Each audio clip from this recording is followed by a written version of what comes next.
What is up, party people? Happy hump day. Not happy for some.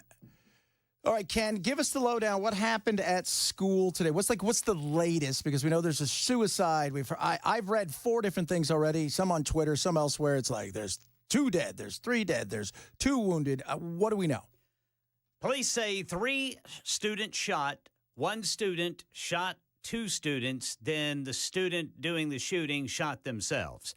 I have no information on how badly the students were hurt, but they do say that they were injured.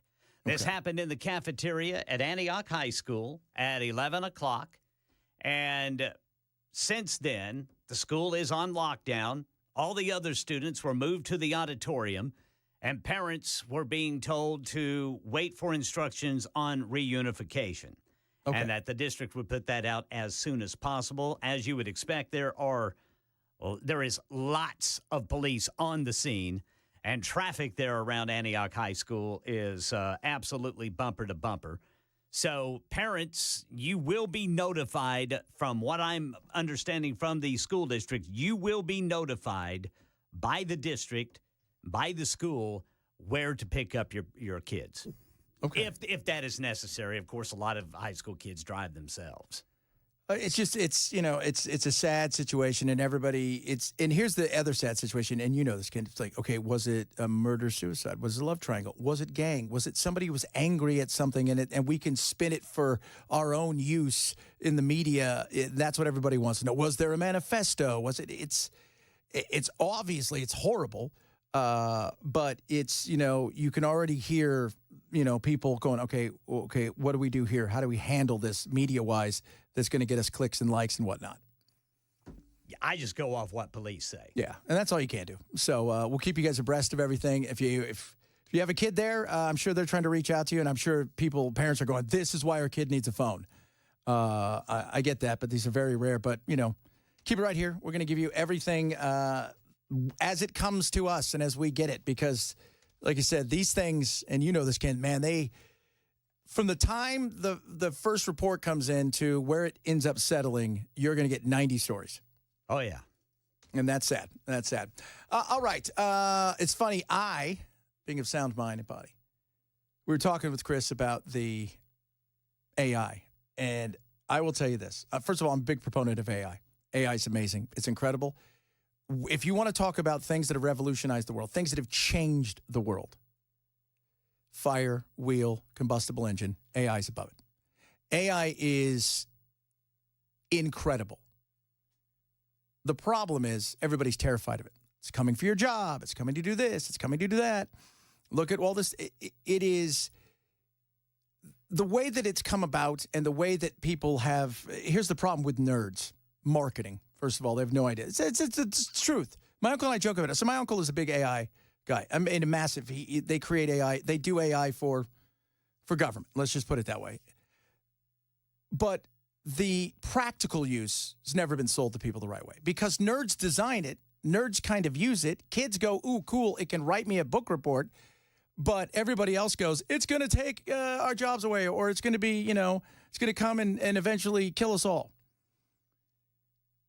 What Trump did yesterday, I could easily argue, is maybe the most important thing he may do for these next 4 years, if indeed it pans out the way it should. And that's not always for certain. Let's not forget Foxconn. Remember, Trump was very excited about that. Foxconn, they were going to build this big factory in Wisconsin. It was going to be 13,000 employees. It ended up being 1,000. They've virtually got nothing done. But a lot of that, it was a little different. But the promises made at times fall flat. But the fact that AI is a massive deal and should be a massive deal, it is, like I said, the most important battle that is going on is not energy, although that's a huge battle. And by the way, the big push for energy has not as much to do with keeping our gas prices down. That's a bonus. It has more to do with the amount of energy we're going to need to power some of the things that we're going to do when it comes to AI and elsewhere. You have no idea. It's insane how much energy these things eat up. To announce the largest AI infrastructure project by far in history, and it's all taking place right here in America. As you know, there's great competition for AI and other things, and they're coming in at the highest level. We're joined by Oracle Executive Chairman Larry Ellison, SoftBank CEO, my friend Masa Yoshi-san, and CEO of OpenAI, and I would say the leading expert based on everything I read, Sam Altman. So that's a massive group of talent and money. By the way, Sam Altman and Elon do not like each other. They are not pals. They are not friends. Neither is Larry Ellison and Elon. That's why Elon said, they don't have any money. It's not going to work. And, it's like, okay, well, we'll see. Again, we'll see. I don't bet against Elon. But the thought of, and I've heard people, I'm like, well, they're going to do this thing with the mRNA. They're going to do this stuff. That's great to tell the people. And some people will freak out about it. This is very little to do with healthcare. And it has a lot to do with security. The race that is going on now is with AI. Battles, subtle and big, AI is going to be a part of it. Being the leader in AI means you lead the globe. And we're doing it bigger and better. China just released another one of their chat GPT rivals. Here's the thing with China. Everybody's like, China's going to do this, China's going to do that. China's AI is very limited. And the reason? They limit it. AI's growth comes from the fact that it can access everything. They don't want that. So they're going to limit it to a certain scope. So imagine if a creature's trying to grow and it gets stuck inside of a cage, can't any bigger. If it tries to get out of there, China will just eliminate it and it'll move on to something else. Every single country out there is using it because they understand exactly what this is. If we lead in AI, we're already so tough to beat in just about anything. But we have to be the first in AI. It is revolutionary. It is not this is not one of those things where it's going to take my job. Trust me. Are there jobs that are going to be lost? Yes. Are there jobs that are going to be gained? Absolutely. Are there things that are going to change? And if you're older and you don't get it, I get that. But if you embrace it, it's going to be awesome. But so much of what they're talking about in front of the camera makes everybody feel good. We're going to be the leader in this, that, and the other. It's the behind the scenes that matters. Because that's the stuff that will secure our dominance for a long time. Together, these world-leading technology giants are announcing the formation of Stargate. So put that name down in your books, because I think you're going to hear a lot about it in the future. A new American company that will invest $500 billion at least in AI infrastructure in the United States and very, very quickly, moving very rapidly, creating over 100,000 American jobs almost immediately. Well, I don't know about almost immediately. It's going to take a while. But AI is coming faster than a lot of other things. So I'll give Biden one kudos. The CHIPS Act was great, but we need chips. Chips are the battleground right now because the chips that we need to power our computers, our supercomputers, our cars, basically everything that you have. You want to know why cars took forever and exploded in price? It's because of the chips. Couldn't get chips for them. And it's not one chip, by the way. Your car may have 1,100 chips in it, 1,200. It is the battle that is going on. And we must dominate, and we must be able, because if we need medicine, we have to go to China to get a lot of the stuff. If we need a vast majority of things, we end up having to go to China. And Taiwan is the only ones that matter when it comes to chips. We're a small fragment of that, and we need to get bigger. And if we dominate, because our partnership with Taiwan East Semiconductor grows and our AI continues to grow, our supercomputers continue to grow, it is going to be, the revolution that is going to come is going to be massive.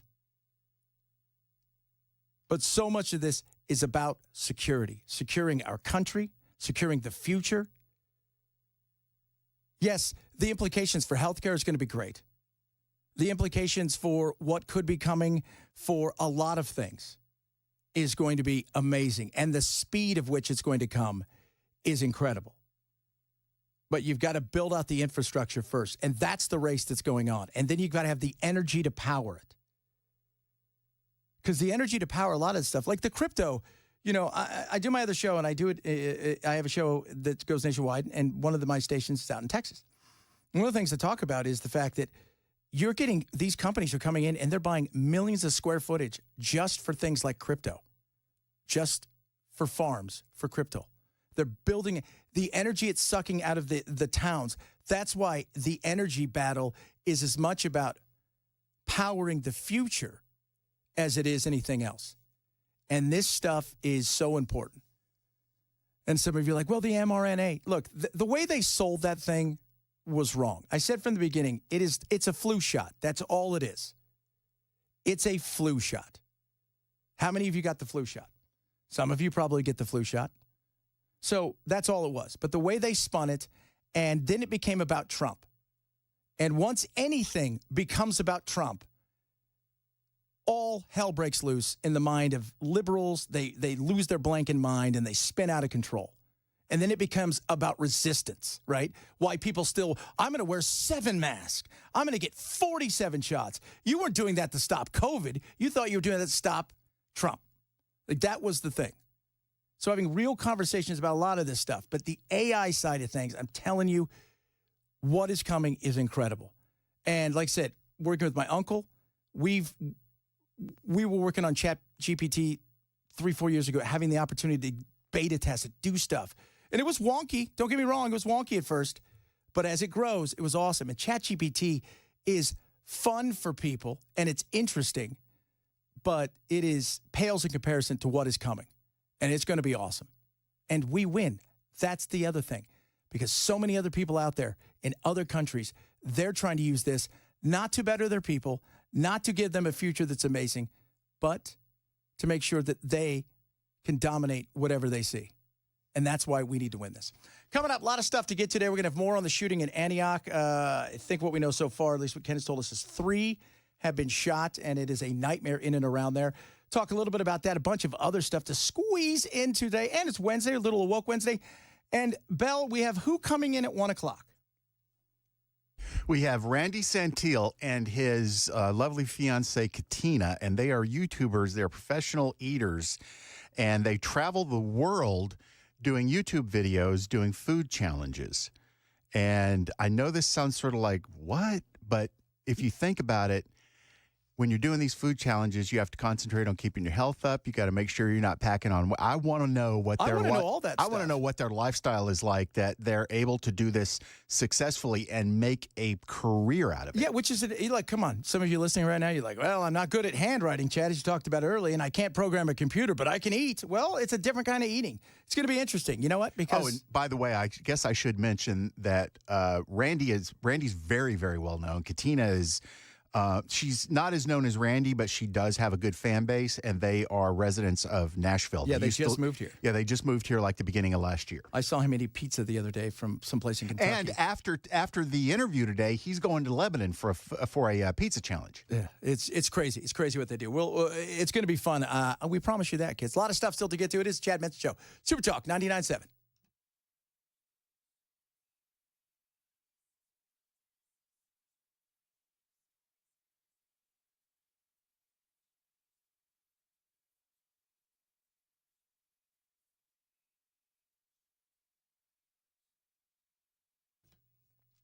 Prize Picks, baby. Download the app. Use code Chad. Get $50 the minute you play your first lineup. How would you like to win 1,000 times your money? It's fantasy sports. It's not like you're going and you're going to book, hey, give me X amount of points for this team to beat that team. It's not. You set a lineup. So this weekend, playoffs are here. You want to be a part of that? That's great. Okay.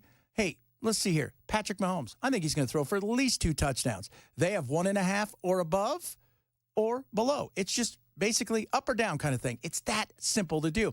You set a lineup and away you go. So easy to do. And they've got tons of daily bonuses and things you can do. It's awesome. And it's a lot of fun. And my wife loves to do it too. I'm like, what are you doing? She's like, Prize Picks. She goes, I don't know what some of these are, but she knows football. She's having a great time. You will as well. Go right now. Get a $50 bonus the minute you play your first $5 lineup. It is that simple. Download the app. Use code Chad for Prize Picks. Go to Prize Picks, download the app, code Chad, play your first $5, boom, get $50 immediately. Prize Pick. Run your game.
Wellness, man, you want to be well? Of course you do.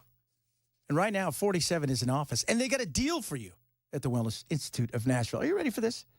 Half off spinal decompression treatment, half off KT machine. So this 47, right? I don't know if you guys heard this guy's name is Trump. So you go over there and you're like, hey, I want what you guys have. And boom, away it goes. So the spinal decompression, man, your back, you get one of these things. How many people do you see whose back you're like, oh my God, I don't want to be that, but my back hurts and I don't want to have surgery? Then don't. Go see Dr. Mitchell, Dr. Ashley right now. Let them walk you through everything they do. Let them show you what the machines are about. Let them get you up and running and take advantage right now of the 47th president, 47% off non-surgical spinal decompression. And if you need surgery, they'll tell you you need surgery. Call them today. Tell them I sent you. 615-246-5009, 615-246-5009, or go to painisbad.com. Okay, 3 students shot at Antioch High School. Police say 2 students were shot by another student, and the shooter shot himself. Happened in the cafeteria at 11 o'clock today. They're at Antioch High School, still on lockdown. Buses are taking students from Antioch High School to Ascension St. Thomas Hospital. That's where they're going to be released from the scene by police to parents at Ascension St. Thomas High School. We've got the very latest on this, more details coming in. It looks like police getting ready to do a press briefing. We'll have it all for you coming up at 12:30 on Super Talk 99.7 WTN. Yeah, and we'll carry that briefing live because I think it's important to know what's going on. You know, it's young kids. You know, Chris and I were talking about this, about how do you get to that point in life where something like that happens?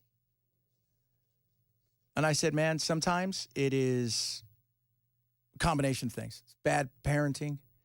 It is a situation where kids are struggling with all kinds of things through mental illness. Some of it spurned on by, social media and all this other stuff that's going on in their life, drugs. There's probably a myriad of things that go on in their lives. And sometimes parents pick up on it. Sometimes parents are there in their lives and kids still do something.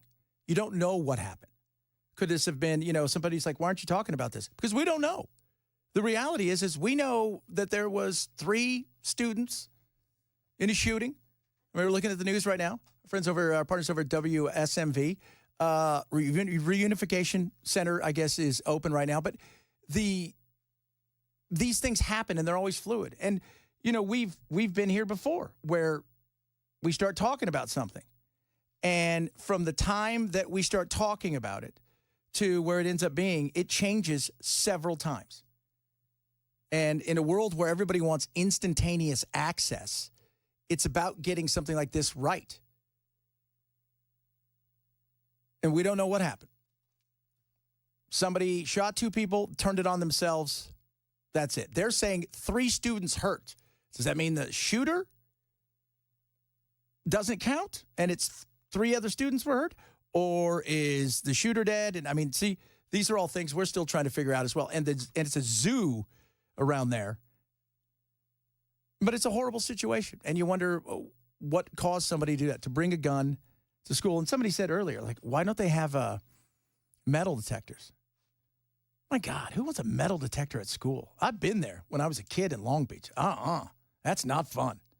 It's like we had a substation at our school. We had a substation.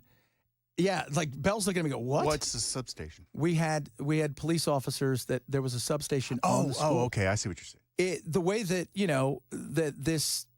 that thing played out, it was like as a kid, because I grew up in the 80s when that drive-bys were like the thing. Colors was a big movie. That was all real. It's great song too. Oh, great song. But we don't know what happened here.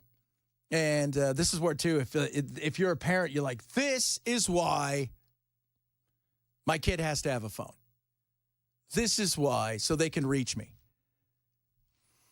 It's just a horrible situation. And there's going to be a press conference, and we'll find out more about it coming up in a little bit. But 3 students hurt in Antioch High School shooting. That's all we kind of know at this moment in time. And we don't know if the student that shot was part of that, but it happened at 11 inside of the cafeteria. And in and around Antioch, it is the high school, it is a nightmare. And everybody's just standing around mulling around. Just like, I don't know. What do we do from here? Horrible, horrible, horrible indeed. Coming up, we got a lot of stuff still to get to today. Several people, by the way, are very excited to have Randy on the show because they want to hear what the eating's all about.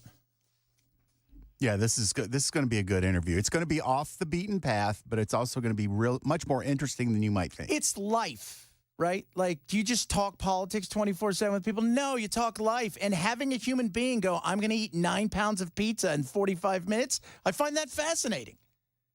And it's not just the fact that he can do that. It's what does he have to do afterwards to make sure he's not packing on 300 pounds a year. Yeah, I know. Or dying of, just coronary artery disease in 30 minutes. So it's going to be very interesting. What I really like about the two of these, though, is as a couple, they tend to they each have their own YouTube channels. Yes. Randy Santil and then Katina, no R, Katina Eats Kilos is her channel. Yes. And they do the same, they'll kind of compete against each other.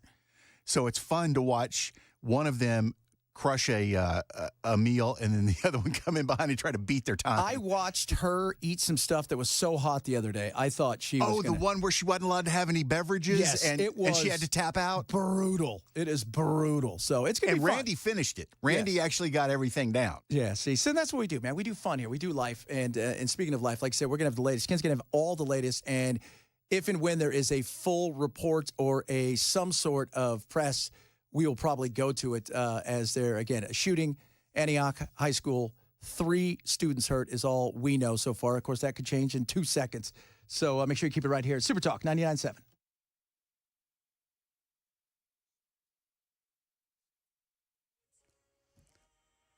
.30 on the dot. I'm Ken Weaver with your top stories. Full forecast coming up in 5 minutes. 3 students shot this morning at Antioch High School. Police say 2 students were shot by another student who then turned the gun on himself. Happened in the cafeteria at 11 o'clock this morning. Metro Nashville Public Schools says Antioch High School is on lockdown, but there is no threat to other students. Other students are being taken by bus from Antioch High School to Ascension St. Thomas Hospital. That's at 3754 Murfreesboro Pike, as they are released from the scene by Metro Police. Channel 4's Brendan Tierney was there on the scene moments ago. Metro Schools is telling us that there is currently no active threat after the shooter situation, as we have an ambulance now coming away from the school with a police car both in front of and behind it right now.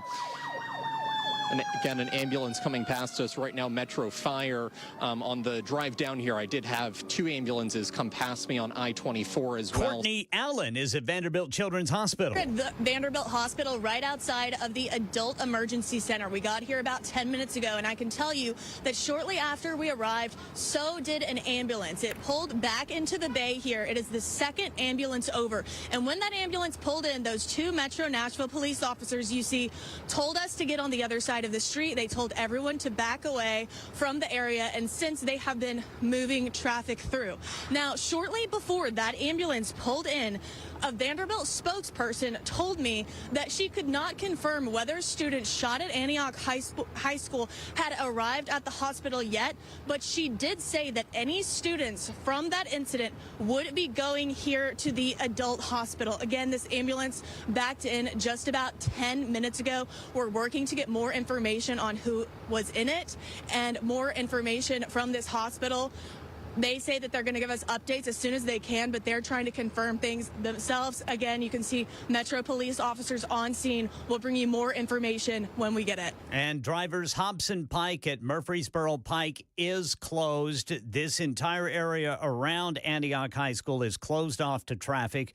And again, parents, the district will notify you of reunification. Students are being bused from Antioch High School to Ascension St. Thomas Hospital, according to Metro Nashville Public Schools.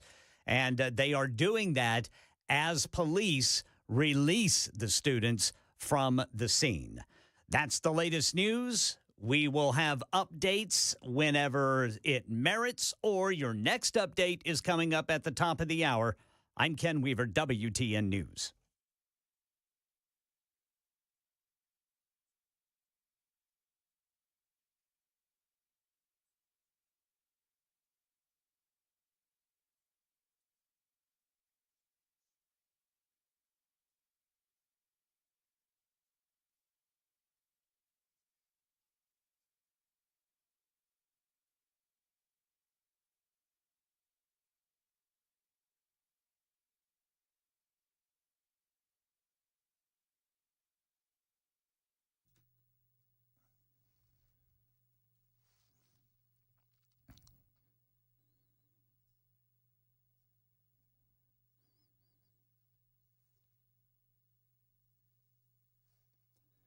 Retirement Ready Toolkit. The recent presidential election has most of us wondering, how will we be affected? Money, investments, even retirement. Well, you're not alone. But there are steps you can take now to be better positioned regardless of what happens. You deserve the confidence to know that no matter what is going on in the economy, you have a plan that helps keep your financial goals in line with your life's priorities. If you're in or nearing retirement, Beacon Capital Management is a free retirement-ready toolkit just for you. You'll get Money Enough for Life book, a retirement planning checklist, and a Maximizing Your Retirement Income white paper. This doesn't cost you anything. There are zero obligations and absolutely no pressure. Call them today at 615-488-9303 to get your free retirement-ready toolkit. That's 615-488-9303.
Keep you guys up to date on what's going on.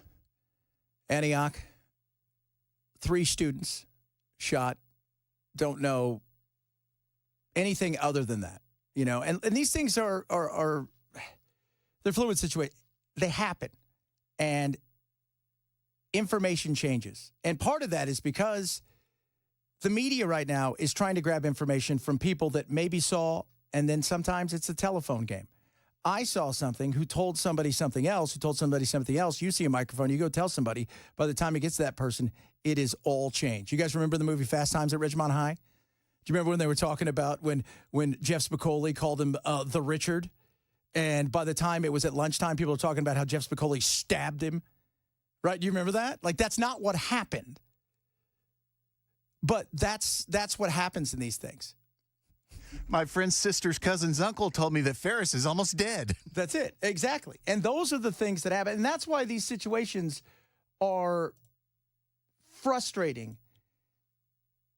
Because, let's be honest, we all want to know what's happened. And part of that is because we have this weird thing where we now want to be able to stand and say, ha, look, because of this happened.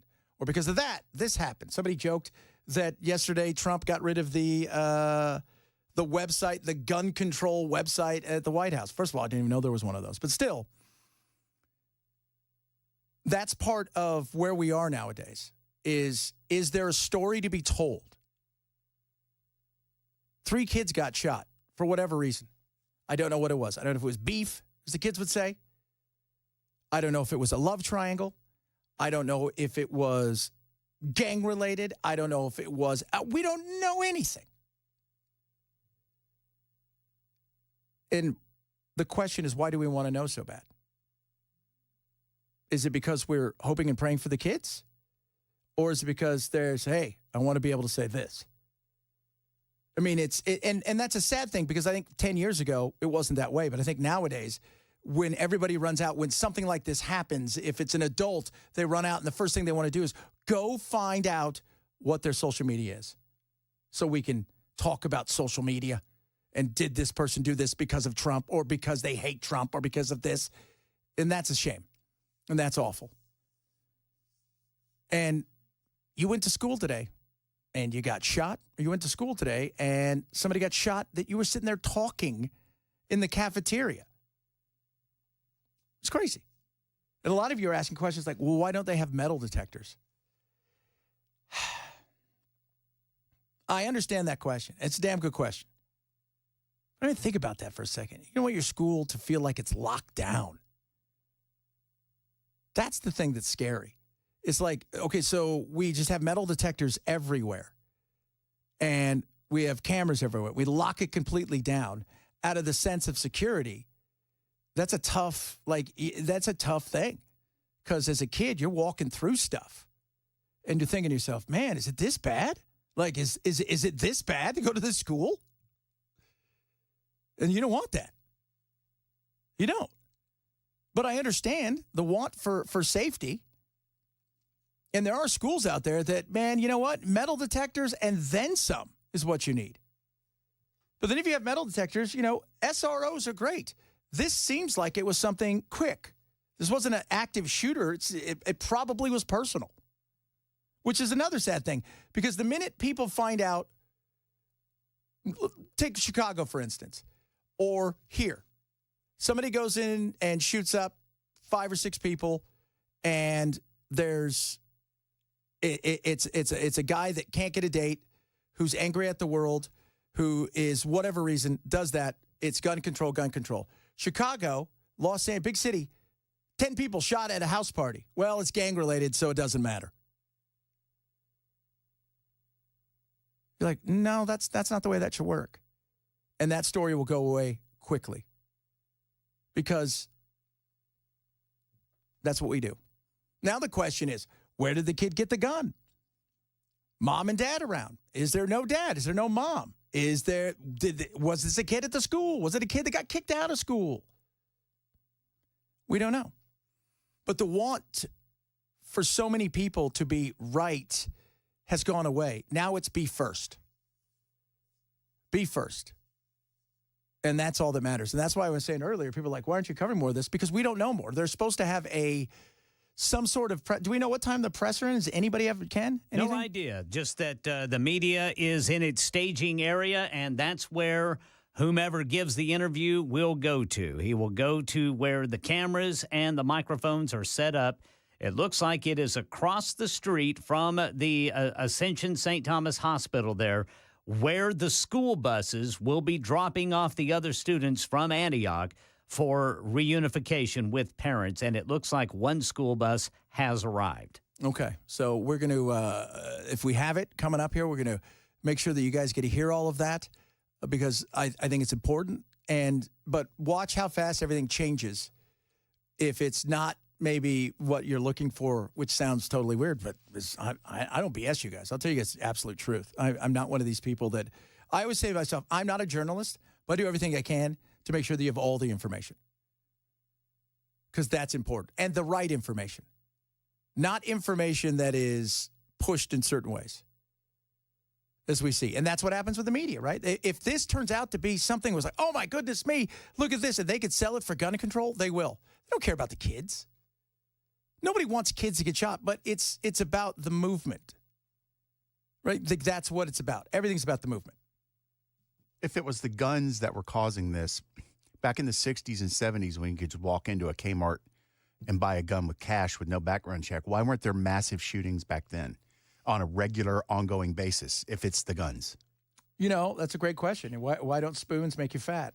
To me, and I have to admit that we're guilty of this as much as any other media outlet, but these kids do this because they want to go out and blaze glory, and they want to be remembered infamously. They want to be the next ding dong and idiot from Columbine. And if we stopped giving them that kind of elevated status, people would not be as interested in it. Yeah. Because to them, if it is a mass shooting kind of thing, what is it about? It's about glory. That's what they're looking for. They're looking for infamy. They're taking out their anger on the world for whatever reason. Life was bad. Like I said, Chris and I were talking about it earlier. How do you get to that point? I don't know. Because there are people out there who go through horrific things, and they got a smile on their face. And there are people out there who live a pretty good life, and they can never be happy. I think at times you're looking at brains that are not connected the right way in some cases. And in other cases, people spiral, and they get angry. And then they get angry at the world. They want to take it out on this. They want to take it out on that. And Bell's right. Some of these people want to go out in this blaze of glory to get revenge on the world, to take the pain that they have out on everyone else. But why this happened today, we don't know. What we do know is they will have a press conference in a while, and we're going to make sure we keep an eye on it and tell you everything you need to know. What we do know, as Ken's reported, is it is a, let's just say, police presence is heavy, and getting around there as far as traffic-wise, do everything you can to avoid the area for a while. Several of you chiming in, still about the metal detectors. I understand the want to have a metal detector, but it goes back to your kids walking in to a place where they have to go through a TSA kind of thing, and that is just it should be education. And we got problems with education. We know that. As I've moved here and I'm checking everything out, looking around, I'm looking at the education side of stuff. We have issues, and I'm excited about the fact that we're going to have some choice. But what does it look like? What's the implementation like? All of that stuff is really important. And, and I tell everybody, it's funny, people they get all, well, I don't have kids, or I don't care what the schools are like. You need to care, what the school is like. First of all, if you're in an area and you have a crappy school, I can guarantee your house prices are way lower than elsewhere. If you're in an area with great schools, your housing prices are going up. That's why schools matter besides that. The other side of schools and why it matters, and we need more choice and better schools, we need to help the teachers out, is because we're growing. And companies are moving here. You know what companies don't want to do? Move somewhere where you can't fill their needs in the future. Move their people here when you don't have schools for their kids that are worth it. That's why all of these things are important. And I'm excited about what's coming with choice and a bunch of other stuff. And, the cell phone thing, I think we need to have a talk about it.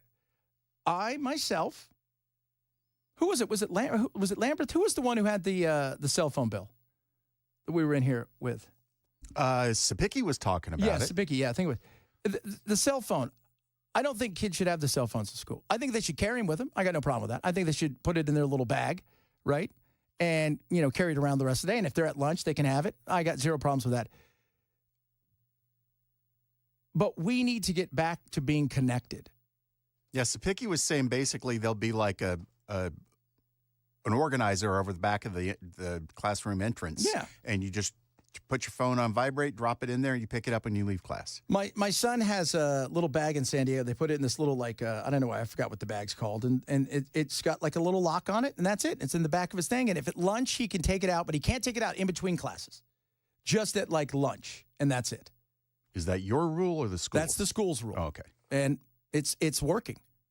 And that's a beauty. And I know today, I believe New York City banned cell phones today for kids.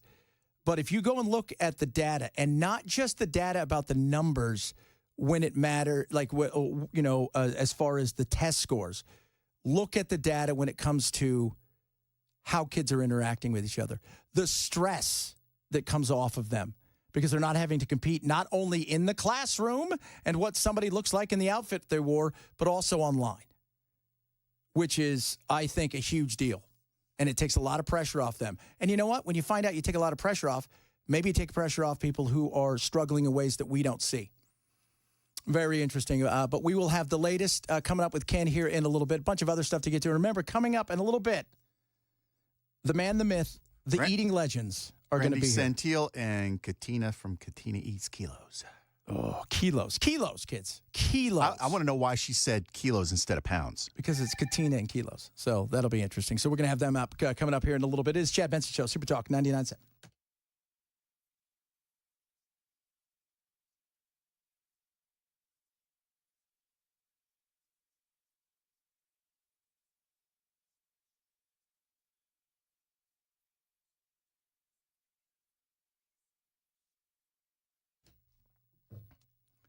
Rough Greens, ruffgreens.com. Go there now. Use my code Chad. You can get yourself a free bag of Rough Greens. Just saying, Chad, what's Rough Greens?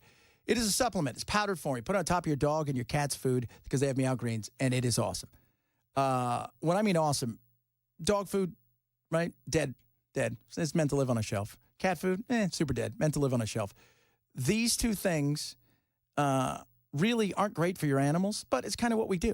So with Rough Greens it's like giving them a whole new fresh food just by sprinkling the stuff on top of it. It's what's great. It's going to help with their aches and their pains and their joints, their lethargy if they've got it, their energy levels, their hips, their what I love, skin and fur. My dog and cats, their skin and fur is amazing. They don't shed. They're soft. It's awesome. Try a Jumpstart trial bag for free today. All they're going to charge you is the cost of shipping. It's truly that simple. ruffgreens.com. Use code CHAD. $20 value. You get it for free. Just cover the cost of shipping. ruffgreens.com. Use code CHAD.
Antioch High School shooting. Police say 3 people wounded, including the suspect who shot himself in the Antioch High School cafeteria at 11 o'clock this morning.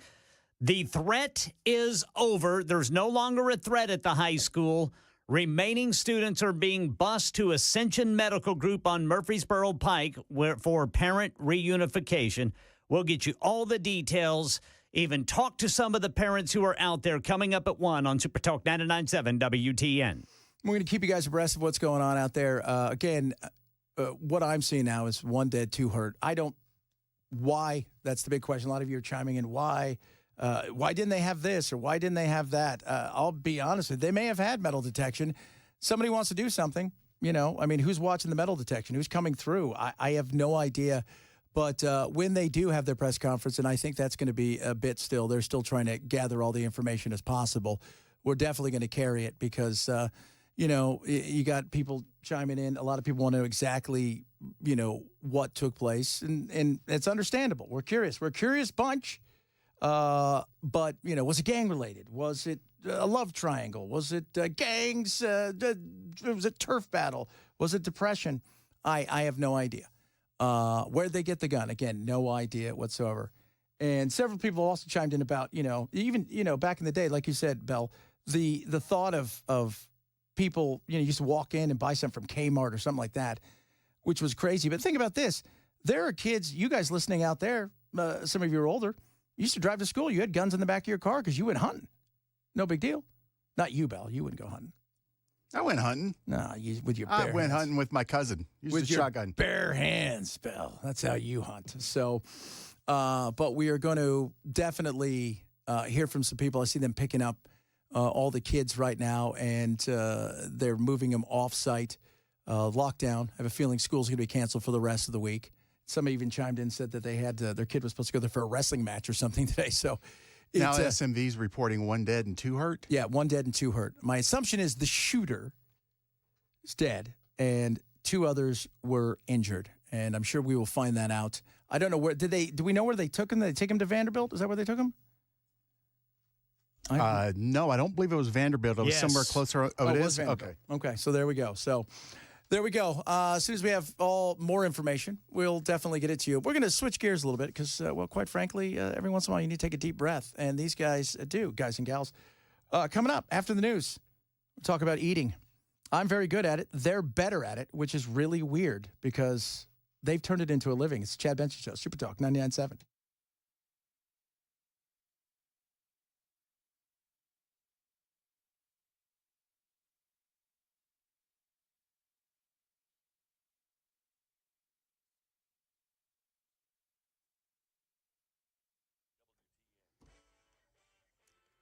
One o'clock on the dot. I'm Ken Weaver with your top stories. I can tell you right now that Hobson Pike at Murfreesboro Pike closed because of the shooting at Antioch High School today. Police say 2 people were shot. The suspect then shot himself. Happened in the cafeteria at 11 o'clock this morning in Antioch High School. Metro Nashville Public Schools says the school remains on lockdown, but there's no threat to other students. Channel 4's Brendan Tierney from the scene. Metro Police has set up a bit of a family reunification center out here in this area. We've been talking with so many parents out here that are just trying to get in touch with their children that are at the school, including a Twina who's here. They're talking with her. You were telling me that your student was actually outside when those shots rang out. Tell me kind of what you heard from them. I heard him panicking on the phone. I was at work and I told him to slow down. What was going on? He said, "Mom, they're shooting." I said, "Where are you?" And he said, "I'm outside now. I'm running." I said, "Just run and hide. Stay low. I'm on my way." And that's when I called 911 to see if they had received any calls yet. And so they said, "We have received calls and we're on our way." But it's just a terrifying feeling because it's happening so much. And I only have one child, and that's my only child, my son. So this type of, but I feel that they have more security at this school because it's It's always something going on here. Meanwhile, Channel 4's Courtney Allen at Vanderbilt Hospital. Originally, we're over at the Children's Hospital, and then a Vanderbilt spokesperson came out and told me that students from Antioch High School, shot at Antioch High School, would not be transferred to the Children's Center. It would be here to the Adult Emergency Center. So we drove over here, and right when we pulled up, an ambulance with its sirens on came up behind us. And that ambulance, the second one that you see behind me that my photographer Zach is zooming in on, that one pulled up quickly and backed in. I took a video of it on my phone, and the timestamp from that video is 12:06 p.m. So that is the time that this ambulance backed into the bay there. Immediately, Metro Nashville police officers came out. They told me and others to back away from the area, get on the other side of the street. They have been not allowing any cars to stop, to slow down passing this ambulance bay. I asked officers if this was the ambulance carrying students from Antioch High School. They simply said, I don't know, quote, there is a lot going on right now. Buses are taking students from Antioch High School to Ascension Medical Center on Murfreesboro Pike as they are released from the high school by Metro Police. And parents are asked to go to the reunification site, which is Ascension St. Thomas Medical Center there on Murfreesboro Pike. Parents are being advised, do not go to Antioch High School. So to recap, we've got 3 people shot at Antioch High School today, 2 people wounded, actually 3 people wounded, the suspect apparently shooting himself. That is the latest news, but we will break in if need be. Your next update is online, on air at 1:30 on Super Talk 99.7 WTN.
I think they modeled it off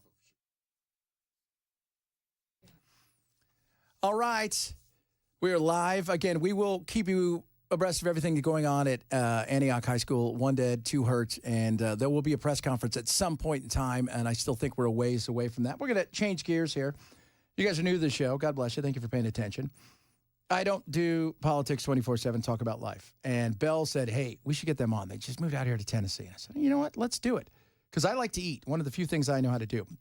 And so we got Randy Santil, who is here, and we got Katina. You eat kilos. Did you know that? Yes. So this is what you guys do for, this is your job, is eating. Yes. Yeah, I've been doing it for, it'll be 15 years in March. So when we say eating, because I think everybody thinks professional eaters, they think you guys are all competing against Kobayashi and Joey Chestnut, but it's about challenges. Yes. Yeah, there's two forms. I'm the owner of foodchallenges.com. I started it back in 2015 to try to help people better understand how to train for and prepare. And we call it Win Before You Begin food challenges. But pretty much eating contests are like what you'd watch on July 4th. Joey Chestnut, Kobayashi, the people that try to eat as many hot dogs or whatever in 10 minutes against a bunch of people. What we do is very similar to what was on the Travel Channel show, Man vs. Food.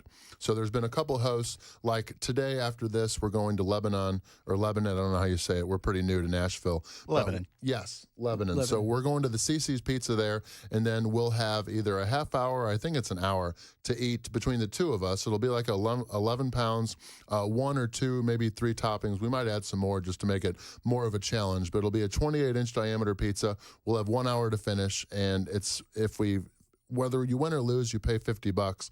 But if we do win, we'll get $100. So it'll pay for the meal and get us some travel expenses and stuff. So that's what we do. And then the two of us, we each have our own separate channels. She started, 5 years ago? Almost 6 years ago now. I started in 2019. Yeah, and we post the videos on our channels, which originally for each of us started out as YouTube, but now there's just so much. Yeah, so much. Especially since 2010. Hey, if I can interrupt that real was quick, before TikTok. And I apologize. What time does the food challenge in Lebanon start?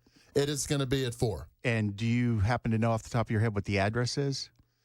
No, but it is the Lebanon, Tennessee location. Of CC's, okay. Of CC's Pizza, you yeah. want as many people there as you can get, right? Yes. Okay. Go out and watch people gorge themselves and then think to yourself, how are you guys not dying, which is incredible. But, obviously, and if you can't, it should be live stream on my Randy Santel Facebook page. Which is incredible. So let's talk about social media side of stuff, because it's changed everything, and I'm sure it's changed your guys' life as well. Did you guys, what were you doing prior to just eating for a living? I was in the Air Force, and I did a bodybuilding show in 2019, was getting ready for that. I was really passionate about fitness. My degree, I went to Gonzaga University in Spokane, Washington. My degree was in kinesiology at the time. I wanted to do a bodybuilding show and was dieting down for that and was watching videos on YouTube of people eating a lot of food. And I needed to put on weight after the show. And so I was kind of like, I think I could do this. I've always been a pretty big eater. So I went out and tried my first challenge immediately after my bodybuilding show. It was really easy to me. I wanted dessert after I had filmed it, and I just continued to film videos and post them online. And I went from it kind of being a side hustle to it ended up being my full-time job within a few months, which is super, super lucky. So that was kind of the entryway, the gateway into the whole scene. What about you, Randy? How did you go from being a dietitian to this is what I do for a living now? Well, first of all, she's lucky in the fact that she's only 5'2". So I'm 6'5", and I'm more than twice the size of her. People always say, I expect you to be able to eat that much, but where does that little thing put it all?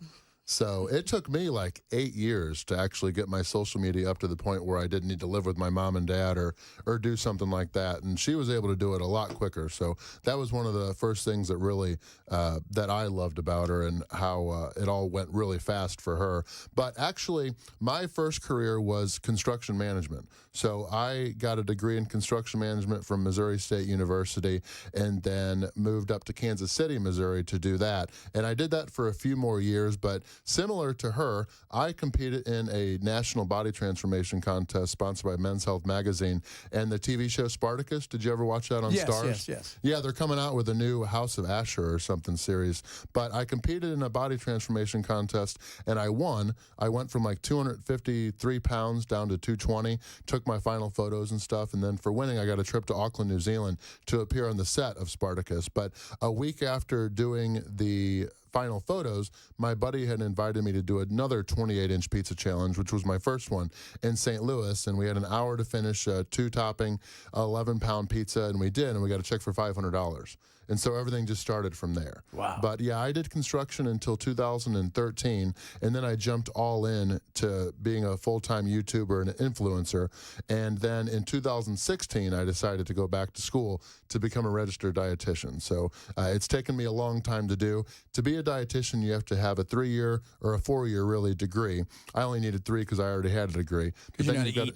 You've got to do a 1,200-hour internship, which is why we moved up to Milwaukee, Wisconsin. And then I just recently finished my master's degree in December, and I am completely done with the higher education system forever. Thank God. Talking to professional leaders. I mean, that's the best way to put it. Randy Santil and Katina eats kilos, which is awesome. I have a real quick question, and I know you're getting this all the time, but you guys got engaged on a video. We did. And have you set a date? We have not, no. But yeah, you are the 75,000th person to ask. No date yet. We actually still need to have that conversation. And I don't either. The two of us, we actually don't really either have our. I think she's got her maid of honor, but I still need to pick a best man. So we have a lot to do. But becoming a dietitian was always and working in nutrition and stuff was always going to be my after, so I can continue doing all the social media and stuff long after I'm retired as a professional leader.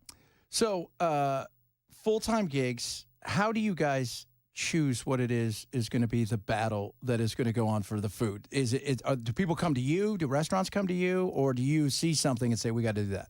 Typically, shameless plug, we use foodchallenges.com, which already is a database of all the food challenges that pretty much exist across the globe that we know about. And so we'll kind of use that during our route planning on ones that mostly that Randy hasn't done. He has 1,300 food challenge wins. I'm at like 200 and something, just to give you an idea. But we'll kind of pick our route based on challenges we haven't done or challenges we're interested in doing that happen to still exist, offer a good storyline. We like to do that. But there's occasions when we'll have restaurants reach out to us and say, hey, we want to make a new challenge, or we just made a new challenge and we'd like you guys to kick it off, et cetera. And we'll kind of help design new challenges from time to time, which is really fun, or just go out and try ones that people have won before or have attempted and lost many, many times. Or these days, it's more about, especially now that I'm towards the end of my career, and her too, but we'll decide we want to go somewhere. Like, my goal is to have wins in 50 countries. I've already got victories in all 50 states, but this past summer, we went all over Scandinavia, plus Finland. We went to Spain. That was an awesome series, by the way. Yeah, we got to film a lot of videos. Bell's a fanboy, for those who are not keeping score. But yeah, so we decided where we wanted to go, and then we and even I'm going to Salt Lake City and a couple places next week for like a week and a half to film videos. We figure out where we want to go, and then we put out requests on our social media on where we should go. So all the viewers, they can tell us where we should go for a food challenge is near them, and then I'll make sure that they are in our foodchallenges.com database, and then I'll plan the trip based off all of the challenges we know about. And then in the meantime, sometimes some restaurants contact us, but then yeah, we'll announce the challenges on our schedule, and hopefully lots of people come to them, and then we can meet them, and that's kind of the coolest part of doing all this. It is cool. So your YouTube is, because everybody's got 9 YouTubes nowadays. Like, I got this and I got this and I got this. So Randy's YouTube is. People have always wanted us to do one together. Having a YouTube channel is so much hard work. And we have TikTok, Snapchat, Facebook. We each have just one. See, that's the thing. I don't think we've joked about it earlier. We were talking earlier today about how hard it is, for the influencers. It's not swinging a hammer. I think we can all admit that. But the reality is, it's a full-time job, because you're doing 90. It's not like you're just doing one shot and then that's it. You're doing so many different things on a daily basis. Well, she can speak more on this, because I hate editing. I learned very early. Oh, we got a press conference here. We're going to be right back. We're going to go to the press conference of the shooting right now in Antioch, and we're going to join it in process. The Communication Center received a active shooter call, shots being fired call from Antioch High School. From the investigation to this point, we know that at 11:09 a.m., a person who has been identified as a 17-year-old, armed with a pistol, fired multiple shots in the cafeteria of the school. The individual wounded 2 other students, one of them fatally, before shooting and killing himself. There is no danger.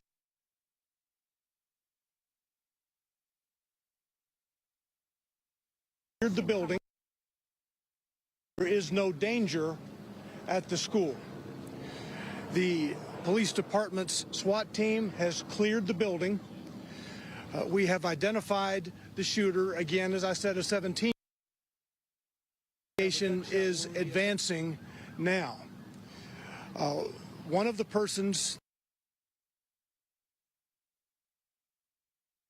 One of the persons that the 17-year-old shot, a female, was transported to Vanderbilt University Medical Center and is deceased.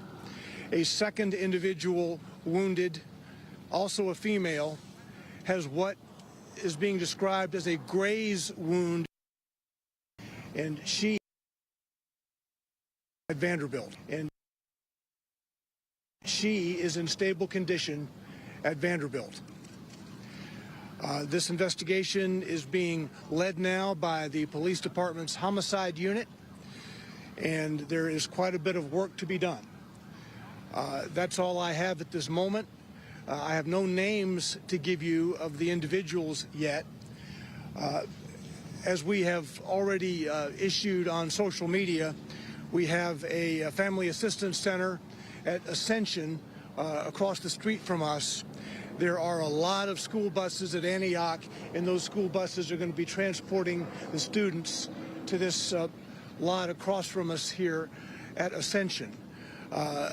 The initial plan was that even car riders would be transported by school bus just up the street to this family assistance center. We want to make sure that the entire campus is stabilized, including the parking lots, before we would release any vehicles of students who drove to school today. All right, I can take just a couple of questions before we go back to the scene, and again, there'll be more from this same spot in a brief time. All right, so during the question and answering session, he didn't say anything more. That's police spokesman Don Aaron with Metro Nashville Police. He didn't say anything more than what you just heard, that apparently a 17-year-old male student is the shooter and turned the gun on himself and shot two other people, and the male shooter is deceased at this time.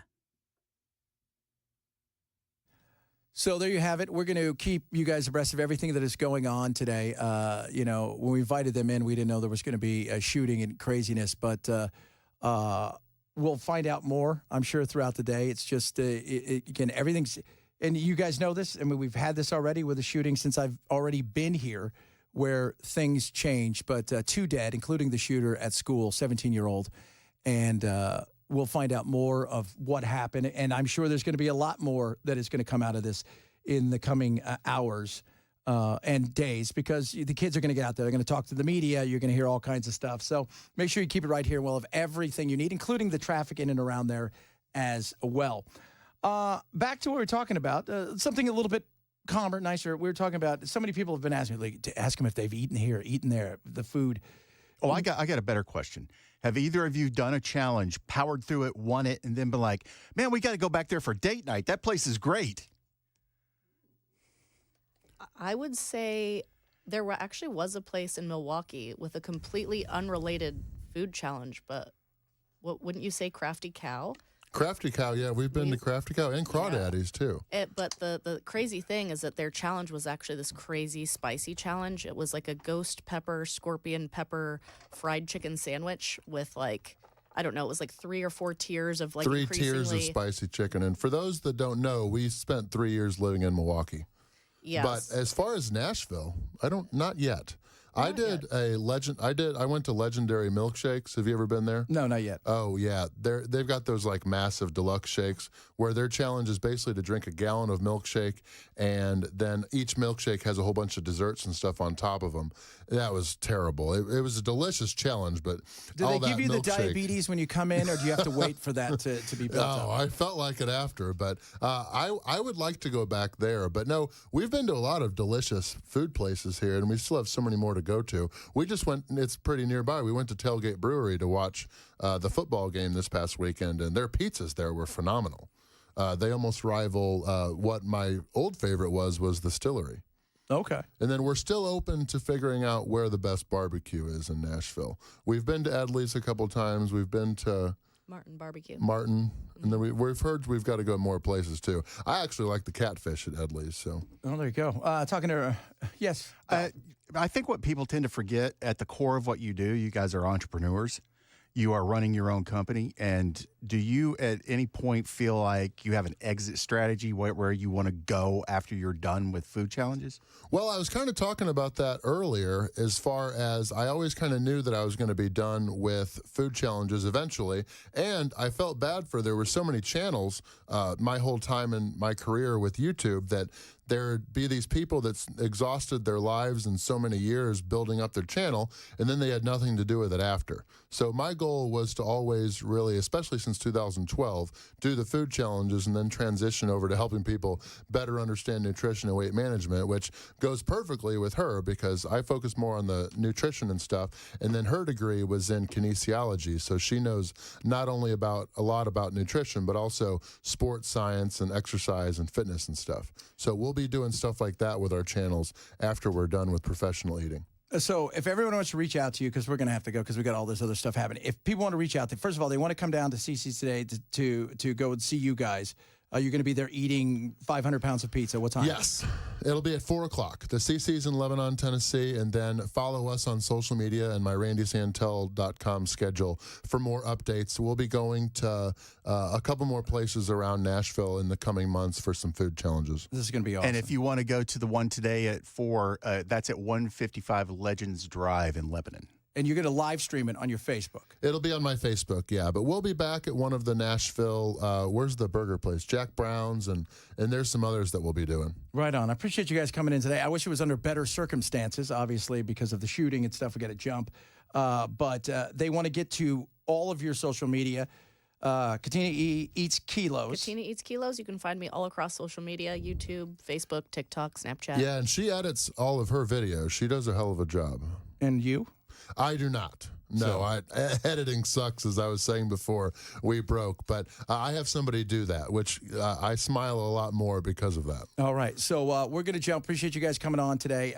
And then we're going to jump onto this story. And if they want to get to your YouTube, everything is just my name, Randy Santel, and eventually I'll be coming out with a new Randy Santel RDN channel where I help people better understand nutrition and weight management, and Katina will be helping with that. Right on. Thank you guys so very much today. Again, sorry that under the circumstances, but we got to jump. Hey, thanks, and we're happy to be here in Nashville.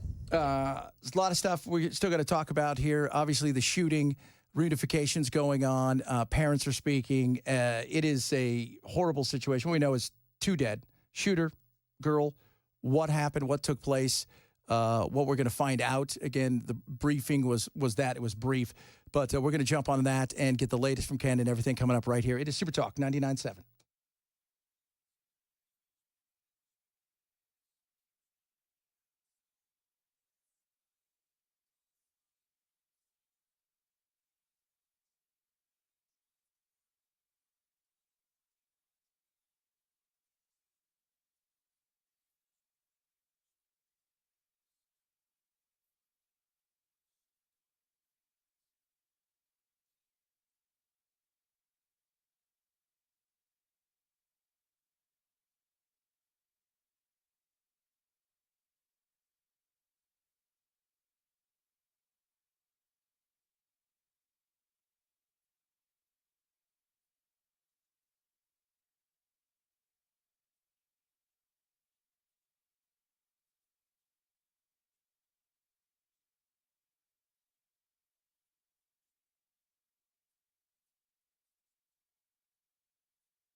2 dead, including the shooter at Antioch High School. The threat is over. Parents are being told to go to the reunification site, which is at Ascension Medical Center on Murfreesboro Pike, where students are being bused. We'll get you the very latest, an extended interview, if you will, or press conference, an extension of the press conference from police spokesman Don Aaron, coming up at 1:30 on Super Talk 99.7 WTN. We're getting stuff from parents right now. You're hearing a lot of stuff. Again, it's a situation where you got 2 dead. Everybody wants to find out what happened, but parents are frustrated. Parents are angry. And if you want to see a push of what's going on in today's world, the battle of private school, this school, that school, you're going to hear a lot of stuff like this. Devastating. My son is not going here. I'm taking him out. I'm not doing this no more. The first day of school, the first week, it was already a gun in there, and they tried to sugarcoat that. No, my son is not going here no more. And that is, I think a lot of parents feel that way in a lot of places. And, as we talk about choice, we talk about school stuff a lot here because it's really important. You hear more and more of that. You hear that mom right there, not going there anymore. Done. People are worried. You've got kids that are struggling in ways that, were so much different. Like I said, we had lots of, but it's unfortunate. When I was younger, many of you probably remember that we had school violence. We had drive-bys, and it was awful to say. Again, like colors was the big thing, LA gangs, Crips. But there wasn't a fear like there is now. There wasn't this sense. Of all the years I went to school, I was never locked down one time. Ever. We had a kid brought a gun to school. Like, not like it was in the back of their truck and it was we're going to go shooting later kind of thing. Like, I've heard, several of you have chimed in about, but the kid brought a gun to school, gun. And we just didn't have that like we have now. And the questions are going to be why. Parents are upset, they're angry, and so are the kids. Hopefully it's just that kid that, commit the crime. I don't know, the why. We still have no idea the why, but it was a 17-year-old male who's been identified as the shooter. We got to 5th period, and then all of a sudden we was hearing, oh, it's a shooting. And then everybody was just panicking and everything. It's awful. I mean, we were going to have some fun today. Brought Randy and Katina in. It's a bummer they couldn't stay because I think with all the stuff that's going on in the world, it's good to have perspective. But as a parent, do I think about this a lot? No. But does it cross my mind once in a while? Yes, it does. It does. And that's a shame that we have to live in a world where you think about stuff like this. And so many of you have, over the last hour and a half, have chimed in and said, hey, why didn't they have a metal detector? They may have had a metal detector. I don't know. Just because you have a metal detector doesn't mean things can't happen. So Ken's going to have an update on all of this, an extended newscast about some of the cuts from the spokesperson on what's going on. But again, 2 dead in Antioch at a high school, including the shooter. This is Super Talk 99.7.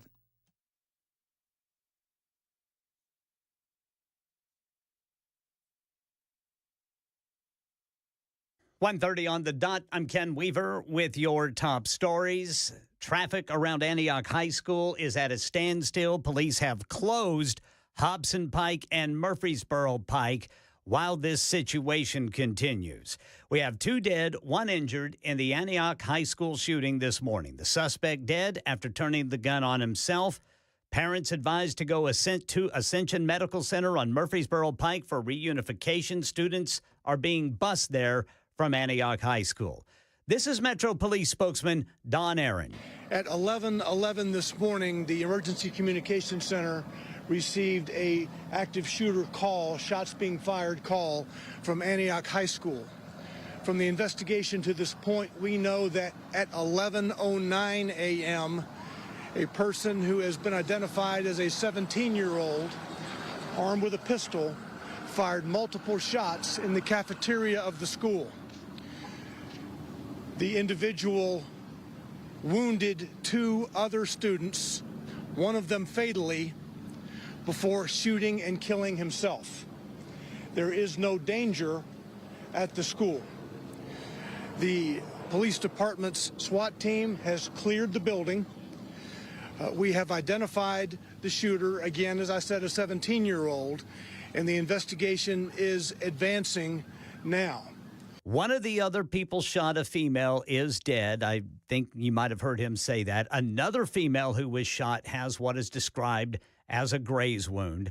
Again, Metro Police are releasing the remaining students from Antioch High School to Metro Nashville Public School buses who will be taking those students over to Ascension Medical Center on Murfreesboro Pike to be picked up by their parents. That's the latest news. We will break in if more information comes out that is absolutely necessary. Otherwise, your next update is coming up at 2. I'm Ken Weaver.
Gold, important at a time like this? Absolutely. Inflationary? Possible. Even more so? Even more so. Weakened dollar? If you're thinking to yourself, how do I protect myself at a time when maybe a bubble bursts, maybe some things go sideways, what can I do to protect myself? Gold has been there forever and a day. It's been around. It's great to have gold in your retirement. It's great to have gold, period. Now, if you'd like to learn more about it, my buddies over at Birch would love to talk to you. They're going to send you out a free information kit, but on top of that, the ultimate guide to gold in the Trump era. And all you have to do is text the word Benson, B-E-N-S-O-N, to 989898. If you're worried about a crash, if you're worried about the debt we have, if you're worried about a lot of things and you're thinking to yourself, I still feel things are going to go okay, but this is a great way to protect yourself. No obligation. Birch isn't going to call you 50 times a day. Just want to talk to you. They're going to send you out the ultimate guide to gold in the Trump era, free, as well as an investor kit. All you have to do is text the word Benson to 989898 to receive those. For lasting peace of mind, check out Birch. Text the word Benson to 989898 today.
The individual wounded 2 other students, one of them fatally, before shooting and killing himself.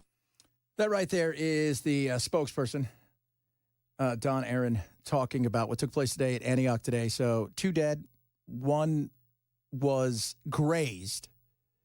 I have a feeling, and this is just me because, these are all hypotheticals because we don't know much else. Probably some sort of quarrel over, maybe it was love. I don't know. It was love or something like that, but probably the second person, it was somebody they didn't mean to shoot. That's kind of what I'm going with. And we're going to find out more again throughout the day. But a horrible day. There's no doubt about that. And it's interesting, because we've talked about, so many of you have chimed in about, because parenting it's a lost art, and it shouldn't be. Look, I tell everybody this. I'm a Christian first, husband, and a father. Most important thing in life is those things. And being a father, I take so seriously. I never thought I'd have kids. At 40, I thought, I'm not having kids. One got by the goalie. Then I had my son, Jack, and I thought, I wish I would have had him 10 years earlier. I love being a father. And if it is so important. Kids need parents more than ever. And somebody said, somebody texted a little bit earlier about, like what's going on with these kids nowadays? What's happening? Well, there's a lot going on. We all sit here as, 40, 50, 60-year-olds. Well, in my day, and this, that, and the other, we didn't deal what they deal with. Remember bullying when you were younger? Does everybody remember some bullying? Well, how did bullying go? Well, at 3 o'clock it ended. Bullying's 24/7 now. The race to keep up is crazy. It is a different time. And yeah, our kids a little bit weaker. Well, you know what? Who do I blame that on? Parents. Because they didn't raise themselves. They didn't. And no matter how good of a parent you are, sometimes things happen. Sometimes kids go a certain way, no matter how much you try. Chris and I were talking about it earlier, because both he and I mean, like we love being dads. I love it. My daughter's 6. She's homeschooled. She hates that I go to work every day, even though she loves that I go to work and she loves that I love what I do. It's hilarious, though, because when I get home, man, right up to me, it's the most amazing thing in the world, and I am so blessed to be able to do that. And I try to give my kids balance, but being in my kids' life is so important. And this is one of the things I've always said. My sister, and I'll give you guys a little glimpse into my life as you guys get to know me. My sister was a hot mess, like you could not believe. I grew up essentially poor white trash, like you could not believe, poor white trash. My dad, not the greatest guy in the world, eventually died of a heart attack, drug-induced. It was like his 4th or 5th one. But I got 15, 16 years with my dad. My sister didn't get really any. I chose a different path. My sister, my mother got our lives together and became very successful. And she had all of the trappings of life. And she went down a different path. My mother used to say to me all the time, your dad was here, this wouldn't have happened. Parenting it's sad that it's a lost art, but it is. And it is important that we get back to parenting. Now, I don't know as far as what happened today, but here's the sad thing. I can report this. This will not be the last time we hear about something like this. If not in a school here, elsewhere. And that's a shame. Like Bell said, we had access to guns when we were all kids. Did you ever once worry, Bell, that somebody was going to walk in and blast away? No, it was never something that even entered my mind. To me, guns were something that my cousin and I took out into the woods behind his house when we were 13, 14, 15 years old and went hunting for squirrels or turkeys or deer or whatever. It wasn't I didn't look at a gun and go, I could kill somebody with that. I mean, I could, but that was never part of the equation for me. No, it was never part of the equation. It wasn't. We had respect for certain things. It was just different. And when everybody gets on kids nowadays, and look, there's a right to get on a younger generation, especially some millennials, some of the Gen Zers who are wackadoos. who live in this world of victimhood. I understand that. But I remind everybody, they didn't raise themselves. Somebody else raised those kids. And who is it? It's people that gave into them. People who didn't like the way that, because we joke about it all the time because we're Gen X right here, all of us. And Ken's Gen X too. Good for you, Ken. You don't want to be the baby boomer. But here's the thing. We used to have a commercial that said what? Do you know where your kids are? Do you know where your kids are? And your parents would be like, oh, yeah, we got kids. We were given freedom. We had responsibility. We have tethered these kids to no responsibility. We as far as, hey, guess what? You're tethered to us now. It's no longer even, remember, helicopter parenting. That's out the window. It's bulldozer parenting. When there's parenting. That's the other side of this. When there's parenting. Because we don't have parenting like we used to. And we've got a younger generation, especially young men, growing up without a father. Growing up where parents, if they do have it in some cases, are pals. I tell my kids this all the time. When you get older, we'll be pals. And I love them to death. And I'm a crazy, wacky father, and it's awesome. I wouldn't trade it for the world. But I tell them all the time, I'm a dictator. What I say is, go. And they need that. They need discipline. They need that. They need that because that's how you show them love. Not being abusive, but having that discipline and then allowing them to spread their wings. And yeah, there's a generation, every generation gets criticized. Because the other generation was way, like the greatest generation looks at the baby boomers and goes, we're so much tougher than you. We fought the Nazis, right? And then the baby boomers like, oh, we did this. And then, all that's great.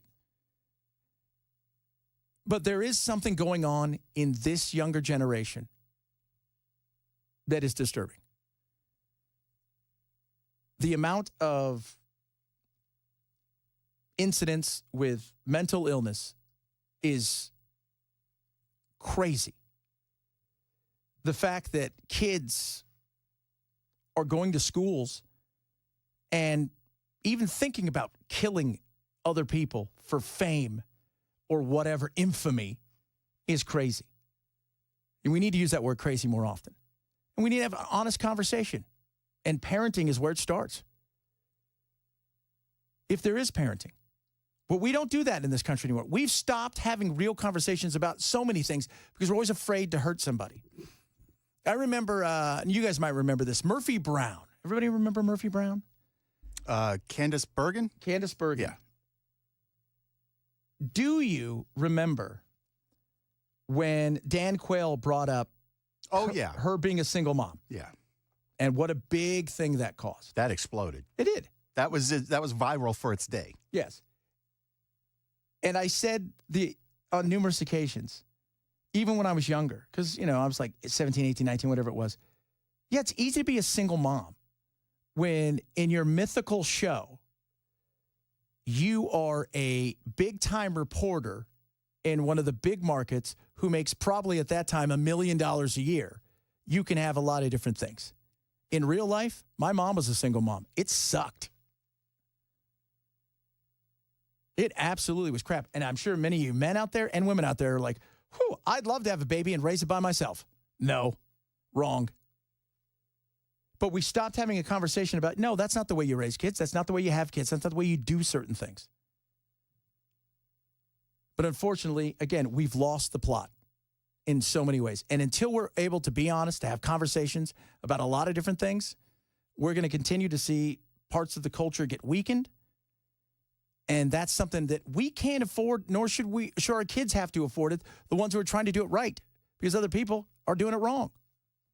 Like I said, this is interesting. This is a parent earlier today about the shooting. Devastating. My son is not going here. I'm taking him out. I'm not doing this no more. The first day of school, the first week, it was already a gun in there, and they tried to sugarcoat that. No, my son is not going here no more. That's why school choice is so important. That's why. The opportunities that are going to be there, the competition. But everybody wants to make a snap judgment. This guy that did this horrific act could have had a mother or father could have been raised great. Sometimes in life, people snap. People are just, it happens. No matter how well you raise somebody, no matter how much you give them, love, responsibility, sometimes they're wired wrong. I was telling, Chris and I were having a conversation off the air about, how do you get to this point? Sometimes it's the stress of life for a young person looking around, growing up with nothing or growing up with too much. They don't have the father, they don't have a mother, they don't have anything. They feel like the world owes them something. There's so many different things. And yet, sometimes, even if you have everything, something's off. My mom's best friend, she ended up killing herself. And she was a wonderful woman. But my mother and her worked together. My mother worked at the same job, became like the president of the company, ran it. She started when she was in high school. She just retired a couple years ago. And she watched this lady who had everything in the world. Money was not an option. Sink into depression, and they could do nothing to stop it, no matter how much of an opportunity they gave her to do therapy, to go places, in every way, shape, or form. And eventually, after getting out of yet another treatment facility, again, no drugs or anything like that, for depression, within hours, she killed herself. And you couldn't stop it. And there are other people out there in life who have the worst things you could think of, and yet they persevere. Sometimes it's a brain thing, I think, in chemicals and wiring. And other times, it's a situation that has to do with what's going on in the world and how they handle it or don't handle it in the maturity level. A lot of stuff still to talk about, more about this, a bunch of other stuff. I got some Trump stuff, some AI stuff. It's not just about this today, but you know what? I thought it was absolutely something we needed to talk about. Ken will have the latest on all of what's going on in Antioch. Again, 2 dead in a shooting today at the high school. It is the Chad Benson Show, Super Talk 99.7.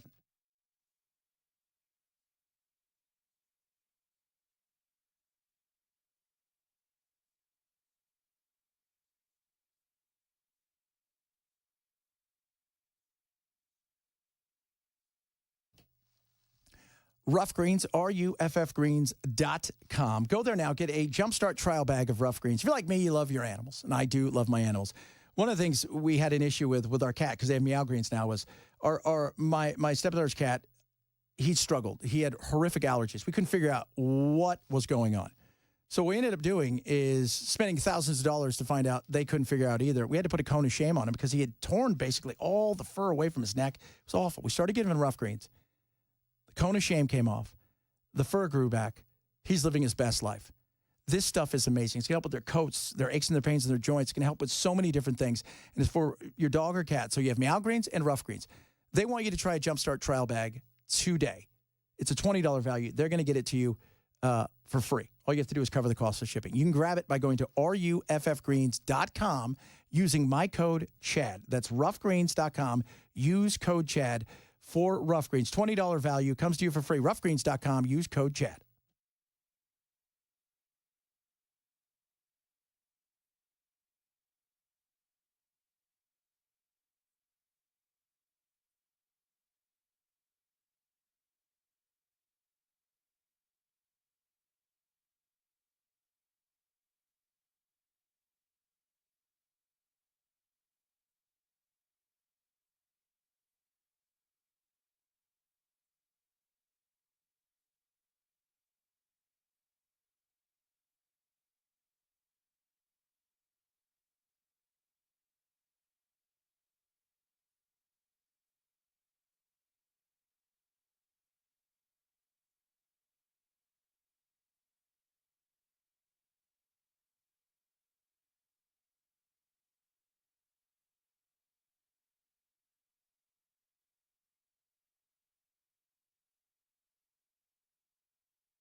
All right, Hobson Pike between Murfreesboro Pike and Pinhook Road is closed due to the Antioch High School shooting.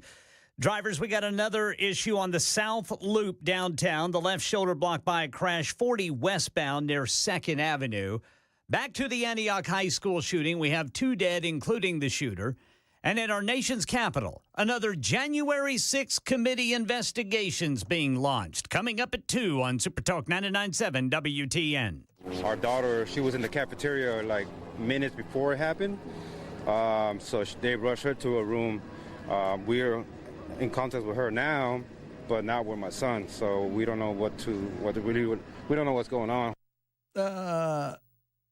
The talk about phones in school, this is going to be something brought up, but also security, and not just security from before people get in, before something bad happens. Because there needs to be questions about, were all these kids rushed out immediately? Was there a plan, or was it chaos? Because even if you've got a plan, we all know this, chaos, it's easy. The minute something goes sideways, it's you think, oh, I got this plan in my head. Like, everybody's got a plan. Mike Tyson. Anybody got a plan to get punched in the face? It's the same thing, right? You think you've got a plan. There's a gunshot. Everybody runs, and they're running in 12 different directions. So what we do know, again, 17-year-old male shot and killed a female and then turned the gun on himself. There was another kid injured, but by the sounds of it, that other girl, it was a graze. My assumption is it's probably, and this is, again, an assumption, that was not meant for her, but it hit her. Yes, Bill. I just, when you end up in a situation like that where you have somebody who got injured in that manner, you almost want to breathe a sigh of relief knowing that this could have been a lot worse by one person, if not more. Yeah. And somebody said, do you ever talk to your kids about this? Yeah, I've talked to my son about this. And the thing I said is, you listen to the teachers, but your instinct is going to be the most important thing. And that's sad that we have to have that. But unfortunately, it's weird that we have these conversations, but those conversations that need to be had. For everything, right? Knowing your surroundings, understanding there could be situations that arise is sad. And because we'd love to live in a utopia where nothing like this happens. We don't. We live with human beings. And guess what, people? They're flawed. Young and old alike, they're all flawed. Myself included, I raise my hand. But that being said, when you speak to your kids about stuff like this, yeah, listen to your teachers, but be accountable to you. And don't be afraid to do the thing that you need to do to keep yourself safe. And that sounds weird, but that's, I think, the smart thing to do in today's world. No doubt about that. So Ken's going to have the latest on this as well. And another January 6th. My goodness. I mean, how many more can we have? Let me guess. This one's about the people that were investigated. This is January 6th on top of January 6th on top of January 6th. So that would make it 18. 6 plus 6 plus 6 is 18. That's what I'm trying to say. A lot more stuff to get to. We're going to do some more stuff on Trump, AI, a bunch of other stuff. It's the Chad Benson Show, Super Talk 99.7.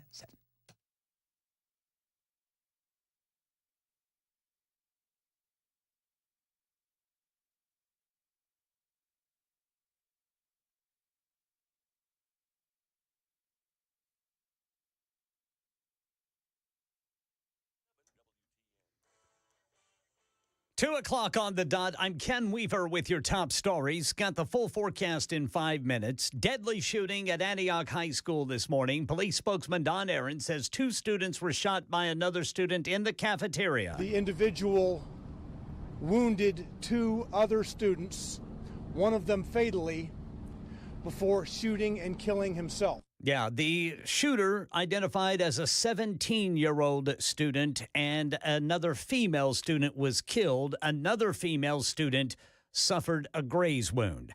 A reunification site being set up at Ascension Medical Group on Murfreesboro Pike. That is where parents are being told to go to pick up their kids who are being bused there from Antioch High School. Devastating. My son is not going here. I'm taking him out. I'm not doing this no more. The first day of school, the first week, it was already gun in there. and they try to sugarcoat that. No, my son is not going here no more. Stay with Super Talk 99.7 WTN for continuing coverage. Updates on air and online. We'll break in if need be. In our nation's capital, Stephen Portnoy says House Republicans are not done digging into the work of the Democratic-led Select Committee that investigated the January 6th attack. That committee issuing its final report on the riot more than 2 years ago. In a statement, the House Speaker says Republicans have already exposed the, quote, false narratives peddled by the January 6th panel. Now, a new House Judiciary Subcommittee will continue investigating the investigation. It will be led by Georgia Congressman Barry Loudermilk, who recently suggested that former Congresswoman Liz Cheney should face criminal charges for coordinating with witnesses who testified. In his final hours in office, Joe Biden issued preemptive pardons to committee members and staff. Meanwhile, a 3-page memo from a senior Justice Department official who previously served as a Trump defense lawyer directs U.S. attorneys to investigate and prosecute local and state officials who resist, obstruct, or otherwise fail to comply with federal immigration commands and requests. A number of senior career officials of the department have now been reassigned by the new leadership to a Sanctuary Cities Enforcement Task Force. They've been told if they don't like it, they can leave. President Trump putting pressure on Russian President Vladimir Putin to make a deal to end the war in Ukraine. Here's Karen Travers at the White House. President Trump has said this week he thinks it's in Vladimir Putin's interest to end Russia's war against Ukraine, saying Monday in the Oval Office. Russia's bigger. They have more soldiers to lose.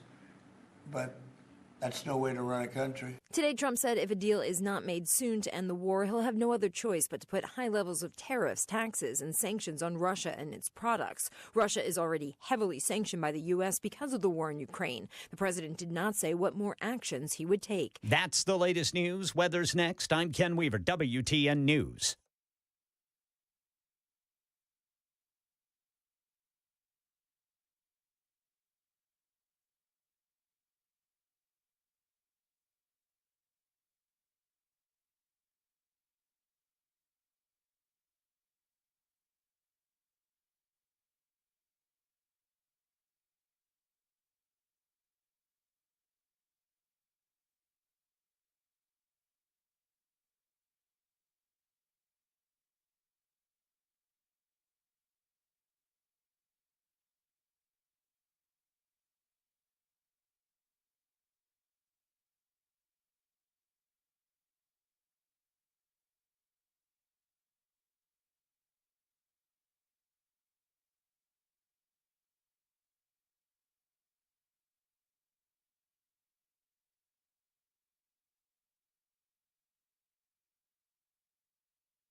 So much going on today.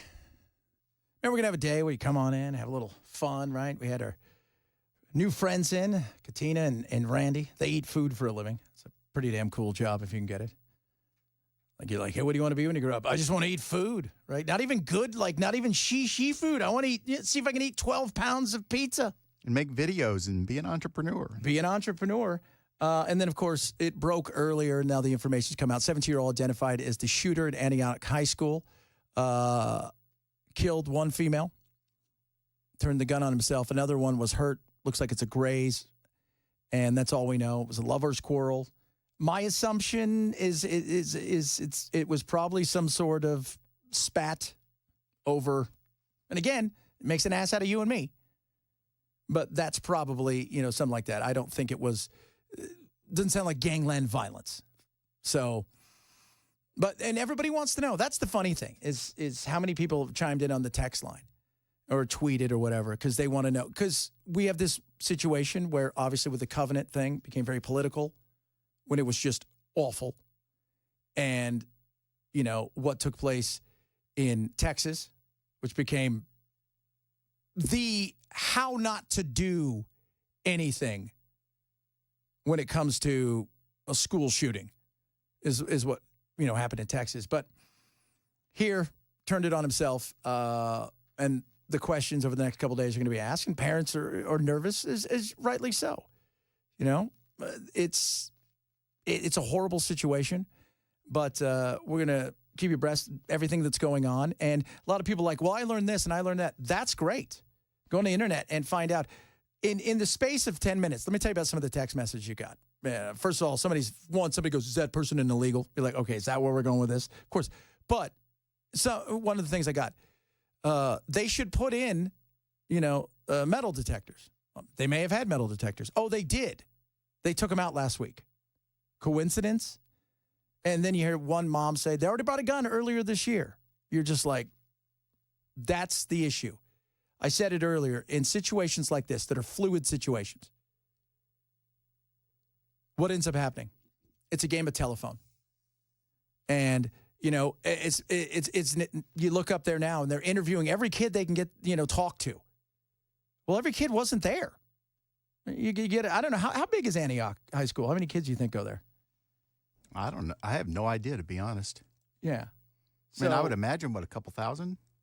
Yeah. So it's like, but every kid's standing out there and it's like, waiting for their parents just to pick up spot in the whole 9 yards.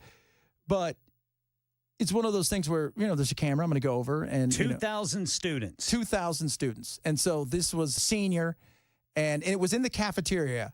That I do know. But I don't think there were 2,000 students there.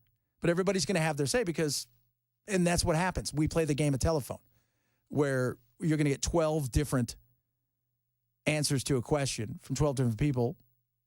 And it's unfortunate. So the informations will come. And for some of you, it will never be enough because it'll be some sort of conspiracy because everything in the world's a conspiracy. There's no doubt about that. We move on from there, though. The raids that are going to go on. I heard that they're going to come after this and they're going to come after that when it comes to Trump and his executive order. And I sit here and I think to myself, do I want ICE going into schools? I don't. I don't want ICE going into schools. Now, if they're chasing somebody and they go into a school, of course. But do I want them going disrupting schools? No. I think that's ridiculous. I think most of you would agree with that. Do I want them going into churches? That's a hell no. Now, if you are a pastor and you're defending a guy that you know is a known criminal, done violent things, well, it's a little bit different story. But this has to happen. And I remind my friends on the left out there, this is happening because you decided to do nothing. This is happening because somewhere along the line, you decided we're going to ignore the border completely and allow them to do whatever they want to do and allow as many people in the world to come here whenever they want. So, yeah, raids are going to happen. And it's going to be a battle of they did this and they did that, and the media is going to run and jump all over it, and they're going to turn it into something big.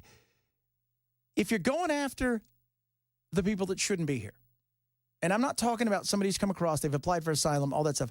I'm talking about you applied for asylum.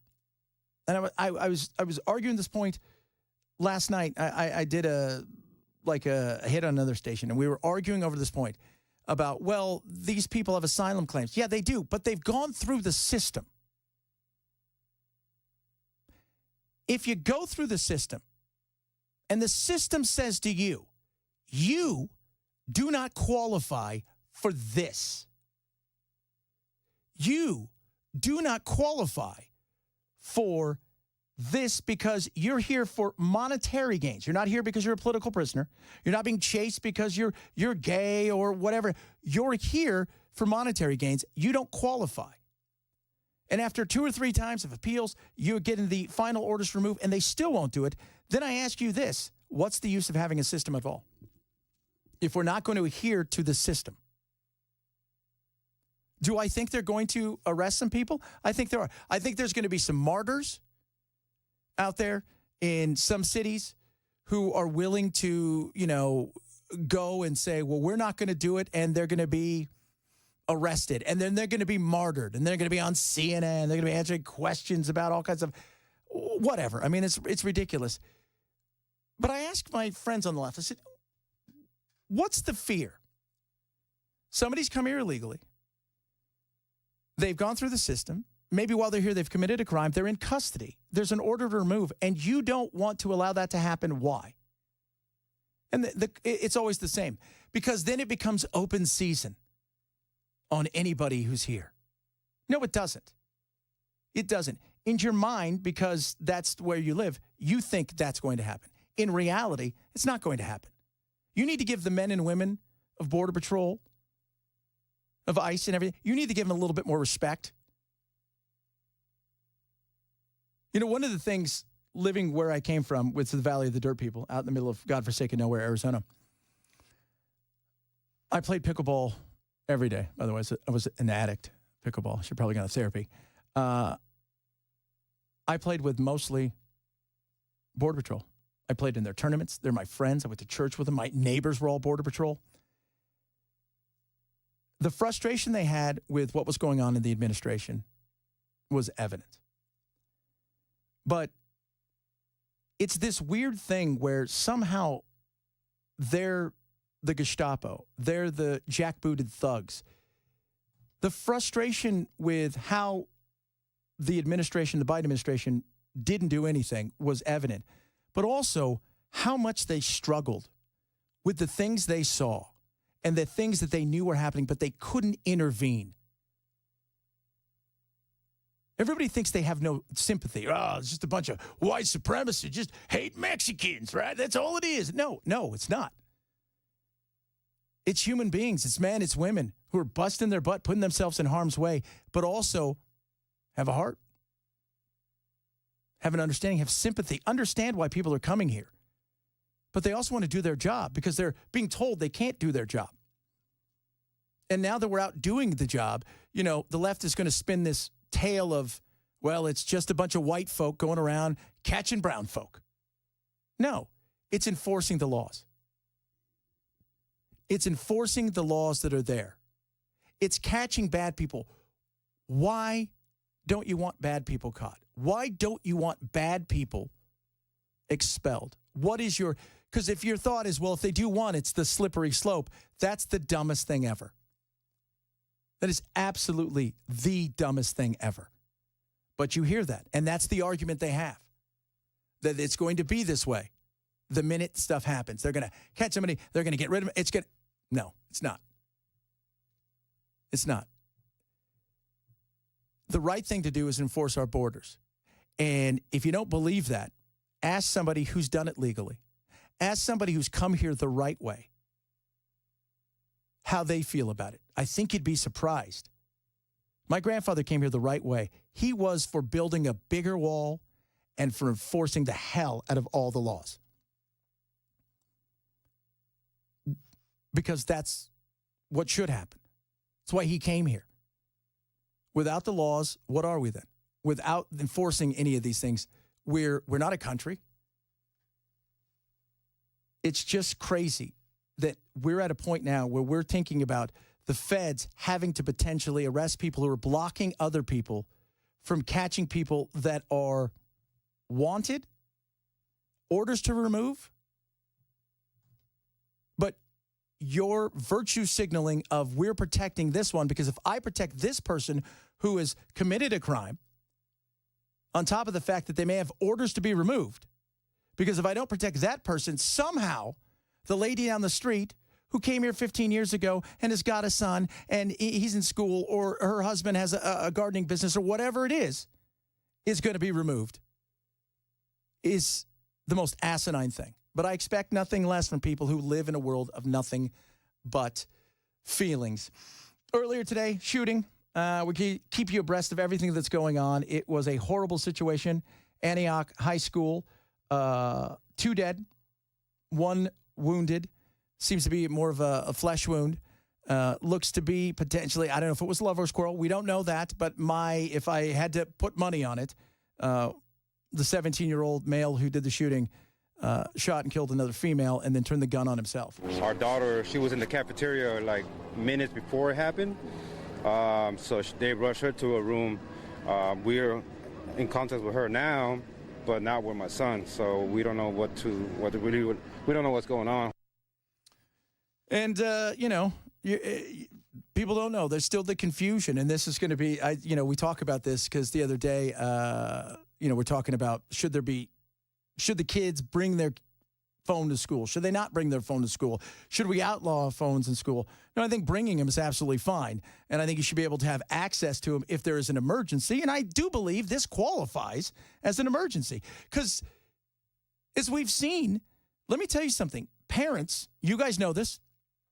Something happens at a school, you're going to panic. It's your kid. You love your kid. You're going to panic. It's going to happen. And without reaching that, we have chaos. We don't want chaos. And we could sit there, Ken can broadcast, wait for them to call you or text you or tell you where to come. But the instinct as a parent is get your butt down there. Because I got to do something. And I think a lot of that also goes back to what took place in Texas and the nightmare there where they did absolutely nothing. This was not one of those things.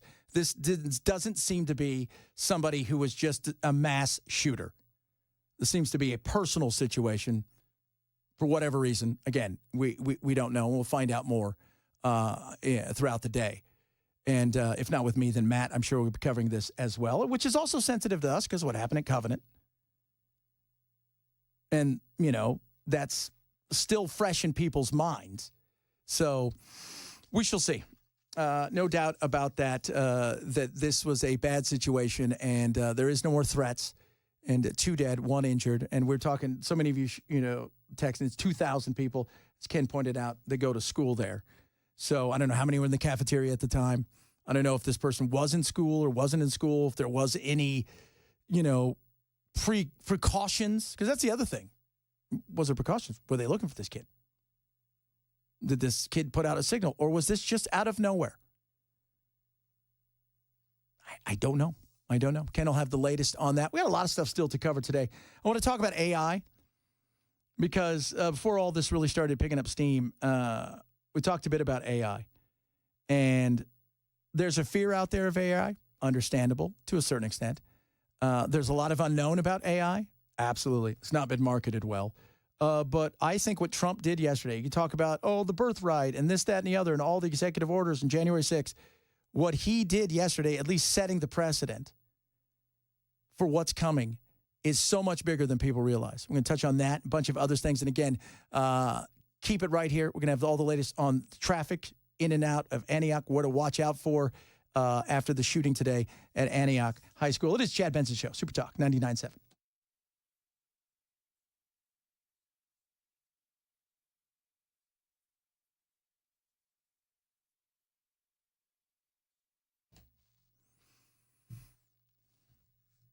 Bulwark Capital. If you're thinking, what's going to happen this year? Nobody knows.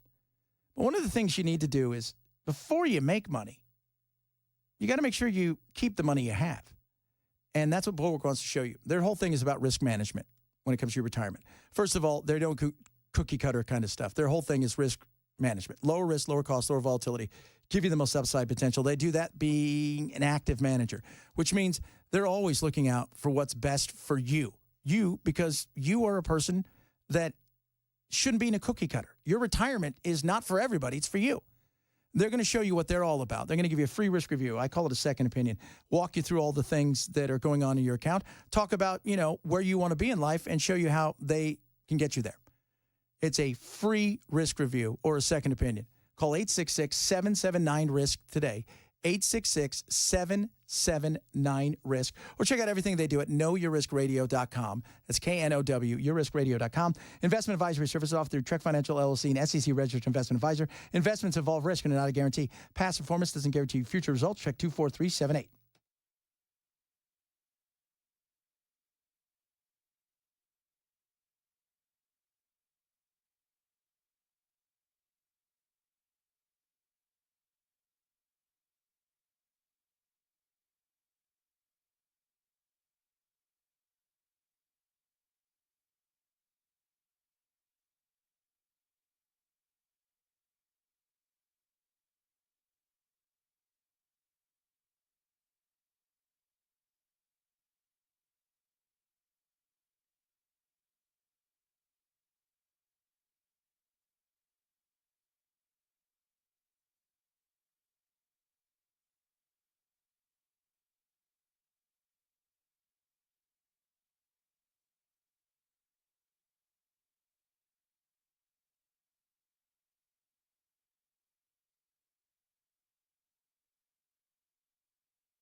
All right, drivers, got a crash reported on the South Loop downtown, blocking the left shoulder. Going to be 40 westbound near 2nd Avenue. And southbound, it looks like Hobson Pike between Murfreesboro Pike and Pinhook Road is shut down.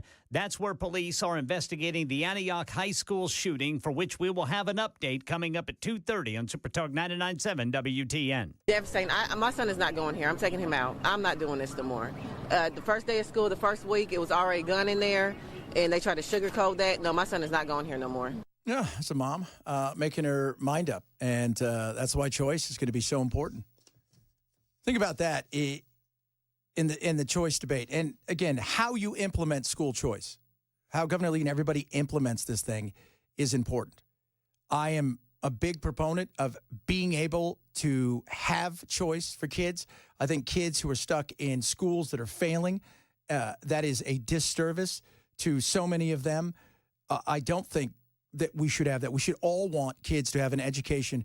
And I think that schools that fail, we need to get rid of them and figure out what we can do to build better in that situation. But, today's shooting in Antioch, somebody said, well, they have 2,000 kids and 2 SROs. Here's the thing about SROs. SROs are there to break up fights. SROs are there they're there to respond to something. They're not detectives, right? Like, that's not their jam. That's not like, it's like, oh my God, check out this SRO. He's like Sherlock Holmes. No, it's not that. They're there to be seen, but then they're there to react. That's what SR. It doesn't matter what school. If there's one or if there's a dozen, just like cops. I mean, cops do all they can to get in front of certain things, but the reality is, so much of what police officers do is a reaction to something that has happened. It's the same thing with SROs. Now, the difference is you're in a community where you're getting to know kids, and you may be able to spot certain things here and there. But that's why, in many cases, they're there as a response to the potential of something happening bad. And a lot of times, what do? They're breaking up fights. They are, confiscating certain things and maybe some paraphernalia. Okay, drugs are bad. Stuff like that. But the situation where there's a shootout, thank God it doesn't happen a lot. And, of course, we saw what happened in Parkland, right, where that guy just fled. Which you're like, oh, my God, you've got a gun. But, they just like, he fled. No. They're there as just like police. You patrol, but in many cases you react. And, everybody wants to know, what was this about? That'll come out. We can all speculate. This is the best we can do because information is limited at a time like this. And it's also sketchy. Very much sketchy. Partially because eyewitnesses, if you talk to most detectives, some of you may have been detectives, they'll tell you eyewitnesses usually aren't great. Because if I put you on one side of the street, what? If I put you on one side of the street and I'm on the other side of the street, a car drives down the street, you and I probably see two different things from our perspective. So eyewitnesses are going to you got to put the puzzle pieces together. So when you hear a lot of stuff, or I get text messages, or I heard this, or I saw, it's all speculation. So we're going to have the mayor of Freddie here is going to come on and give an update about what is going on. We have a briefing with several of our city's leaders. Chief John Drake will begin the briefing, followed by Mayor Freddie O'Connell. Mayor O'Connell will be followed by Metro Schools Director Dr. Adrian Battle. Also here is District Attorney Glenn Funk and Nashville Fire Department OEM Director Chief William Swan. Chief John Drake. Thank you, Don, and thank you all for being here during this unfortunate time. What we know thus far is that we had a male student of 17 years old that rode the bus this morning to Antioch High School. During the course of the morning, this individual made his way to the cafeteria where he then confronted a 16-year-old, as we identified as a female Hispanic student, fired, striking her. She is deceased. There is another male, 17-year-old young man that was wounded with a graze wound, and he has been treated at Vanderbilt and released. The shooter was 17 years old. He entered into the cafeteria, firing multiple rounds in the cafeteria, striking her, and then before pulling the weapon on himself. From that point, at 11:11, we started receiving calls for service. Officers responded and found the male shooter deceased in the cafeteria. We've been working with our state and federal partners on the identification and notifications of all. From that point, our SWAT team began systematic searches throughout the entire school to make sure there weren't any more victims or shooters within the school. We did not find any more. Since that time, we have started a family assistance center where we've worked very closely with Metro Schools. The Family Safety Center is right behind us at the Ascension Medical Center. We are systematically releasing young students to that location to be connected back with their parents.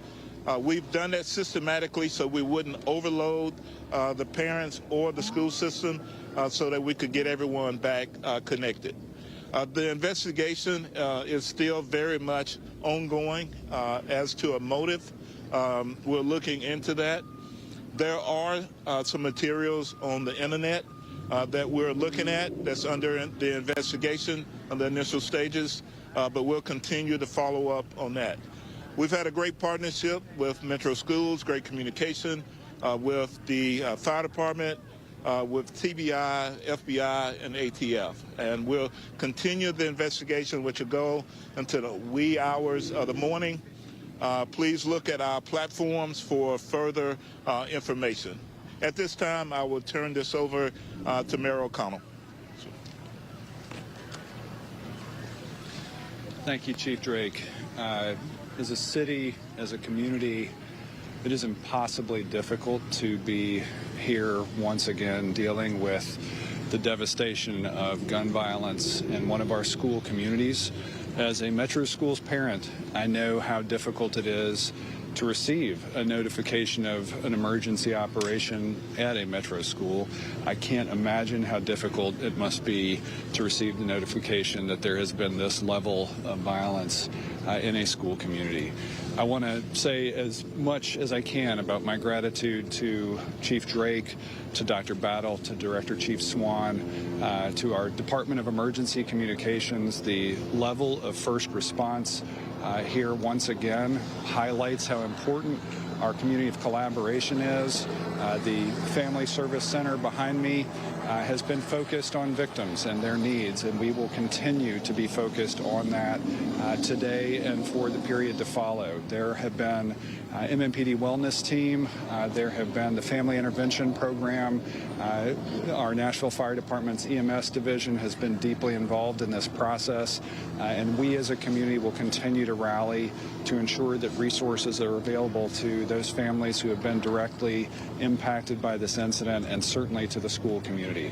I do want to invite Dr. Adrienne Battle up to talk about the Metro Schools response. Thank you, everyone. Good afternoon. As you all can imagine, this is a heartbreaking day for the entire Antioch high school community and all of us here in Nashville and in Nashville Public Schools. Today, we lost students in a tragic incident. One student took his own life and the life of a peer, forever changing the lives of their families and everyone who knew them. My heart goes out to these families as they face unimaginable loss. At this time, we are grateful that no additional lives were lost, though at least one student is being treated for injuries. I want to thank the school staff who quickly followed emergency protocols, potentially preventing others from being harmed. Their actions were heroic on a dark day for our school community. I also want to extend my gratitude to the Nashville Police Department and Nashville Fire Department for their swift and urgent response, securing the school and caring for those impacted. This tragedy is under active investigation by law enforcement and district leadership. While we are focused on addressing the immediate situation, we are committed to understanding how and why this happened and what more we can do to prevent such tragedies in the future. Over the years, we have implemented a range of safety measures, including partnership with the MMPD through our School Resource Officer Program, shatter-resistant film, security cameras with weapon detection software, and security vestibules. Unfortunately, these measures were not enough to stop this tragedy. I know there are questions about whether additional steps, such as stationary metal detectors, should be considered. While past research has shown they have had limitations and unintended consequences, we will continue to exploring emerging technologies and strategies to strengthen school safety. Building strong relationships between students, staff, and SRO teams remains the most effective way to foster these relationships. In the coming days, we will continue to partner with MMPD and our school team. We want to continue to foster an environment where students feel safe to speak up when they see something concerning. It's important to remember that our schools have historically been safe places for learning, friendships, and growth. We cannot allow this tragedy to overshadow the positive experiences of our 80,000 students. As a former principal of Antioch High School, I've walked the halls and I've witnessed the magic that happens in its classrooms. This loss is deeply personal for me, as it is for so many in and throughout our community. Now, to allow time for students and staff to grieve, Antioch High School will be closed for the rest of this week. We are arranging a location where students and staff can receive grief counseling and other supports. As a middle school student at J.T. Moore, I experienced the pain of losing a classmate to gun violence. I know how deeply this affects families, school communities, and parents everywhere who send their children to school each day. National Public Schools are committed to supporting Antioch High School's students, staff, and families in the days and weeks ahead. I am grateful for the support of our Nashville community as we navigate this very difficult time together. I would like to introduce Chief Swan, who will approach the mic at this time. So I know there's been a lot of information that's already been put out. From my standpoint and from the Nashville Fire Department and Office of Emergency Management, from the time that the call came in, we had 10 med units respond, along with 40 other apparatuses from the fire department, including our task force team that works so closely with the police department. We did do 4 transports, all of them going to Vanderbilt. Then other assessments were done, of course, with student and staff when it was needed. From our, then the Office of Emergency Management, they're here as well to also offer all resources that are needed. The important thing here is the collaboration of everyone that you see behind us to make this situation work as best as we can.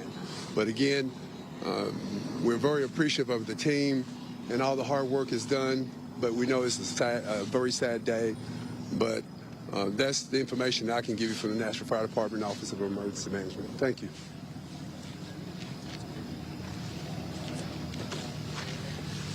The 4th student who was transported to Vanderbilt suffered a facial injury from a fall. It was not gunshot related. He's a male student and fell. I think he wears eyeglasses and had a facial injury as a result of the fall, and that was the 4th individual who went to Vanderbilt. We will take a limited number of questions from you now. Targeted shooting, and it appears the shooter may have been live streaming on TikTok. Can you provide us any information on that? So the investigation is very much ongoing. So we're unsure at this time if it was targeted or if it was intended for multiple people. As I said earlier, follow our platforms and we'll put that information out as we gain more information. Our homicide detectives are actively investigating this in conjunction with the FBI, ATF, and TBI. It's a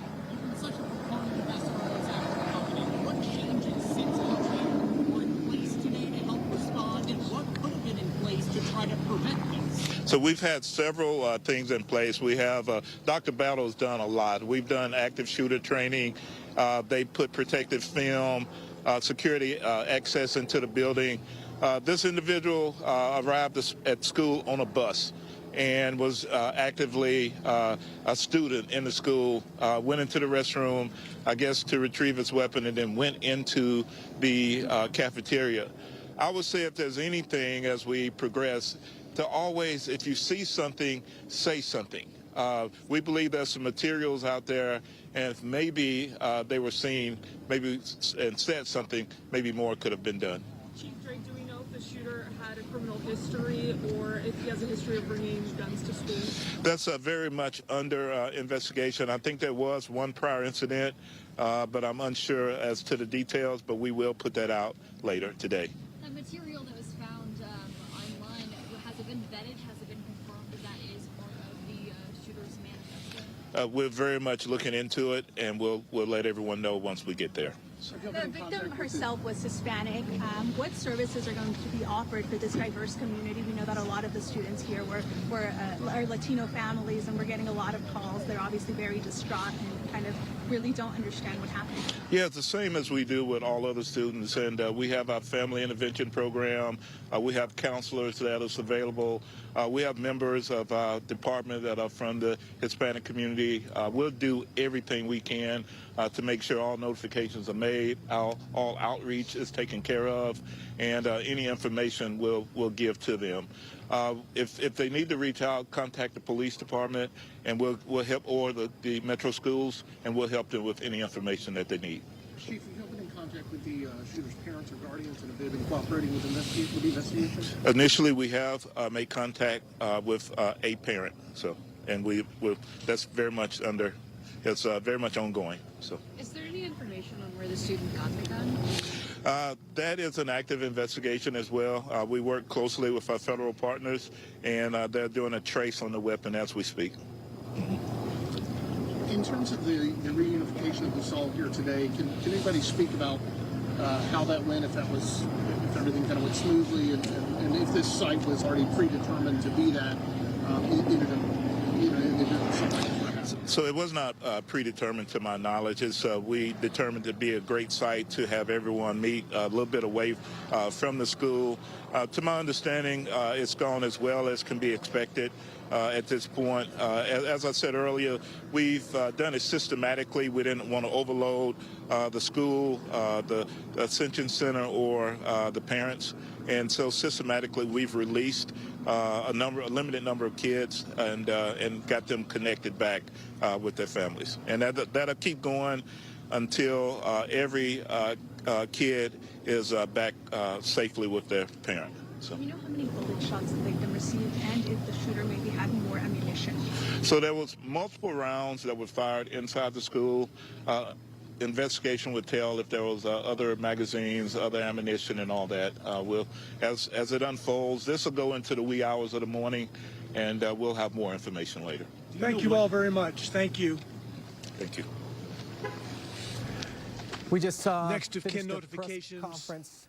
That right there was the press conference. Antioch shooting, 16-year-old girl killed, a 17-year-old shooter turned the gun on himself.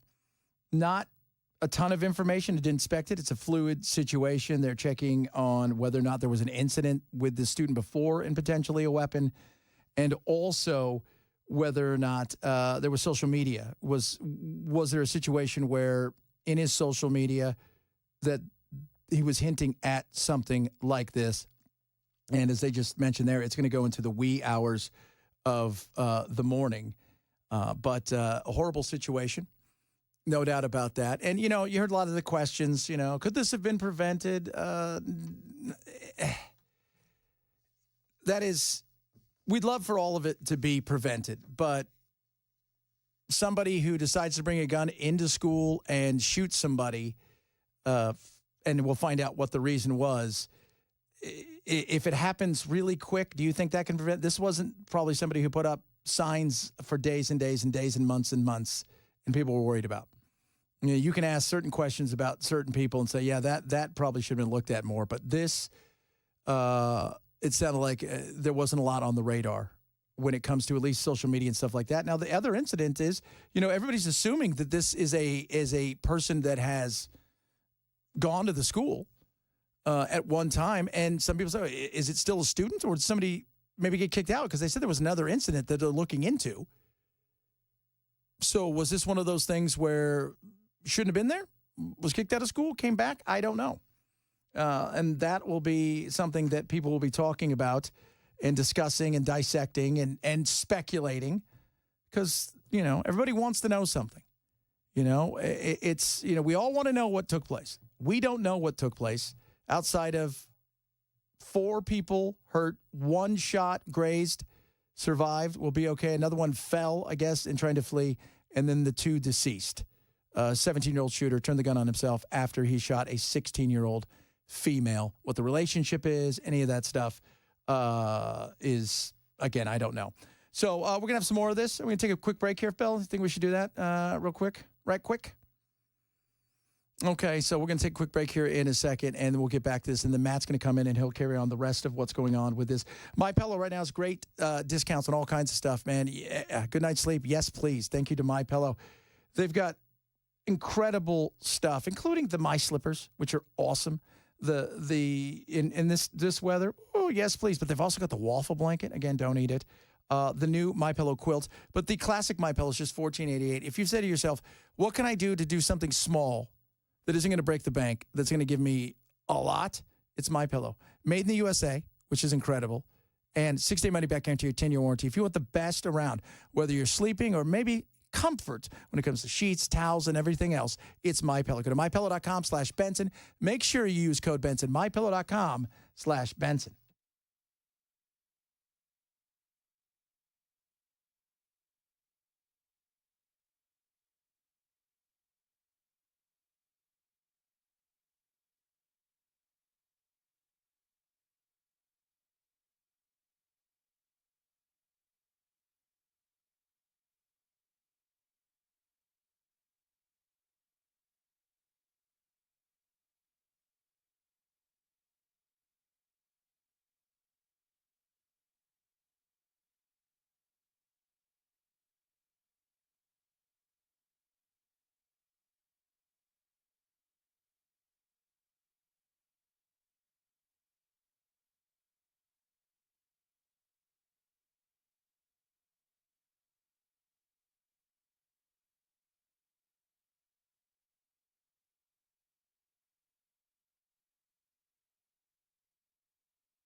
Get a horrible day. Antioch High School shooter kills self and a 16-year-old girl. He was 17. A lot of you are like, wasn't he a current student? Didn't you say that?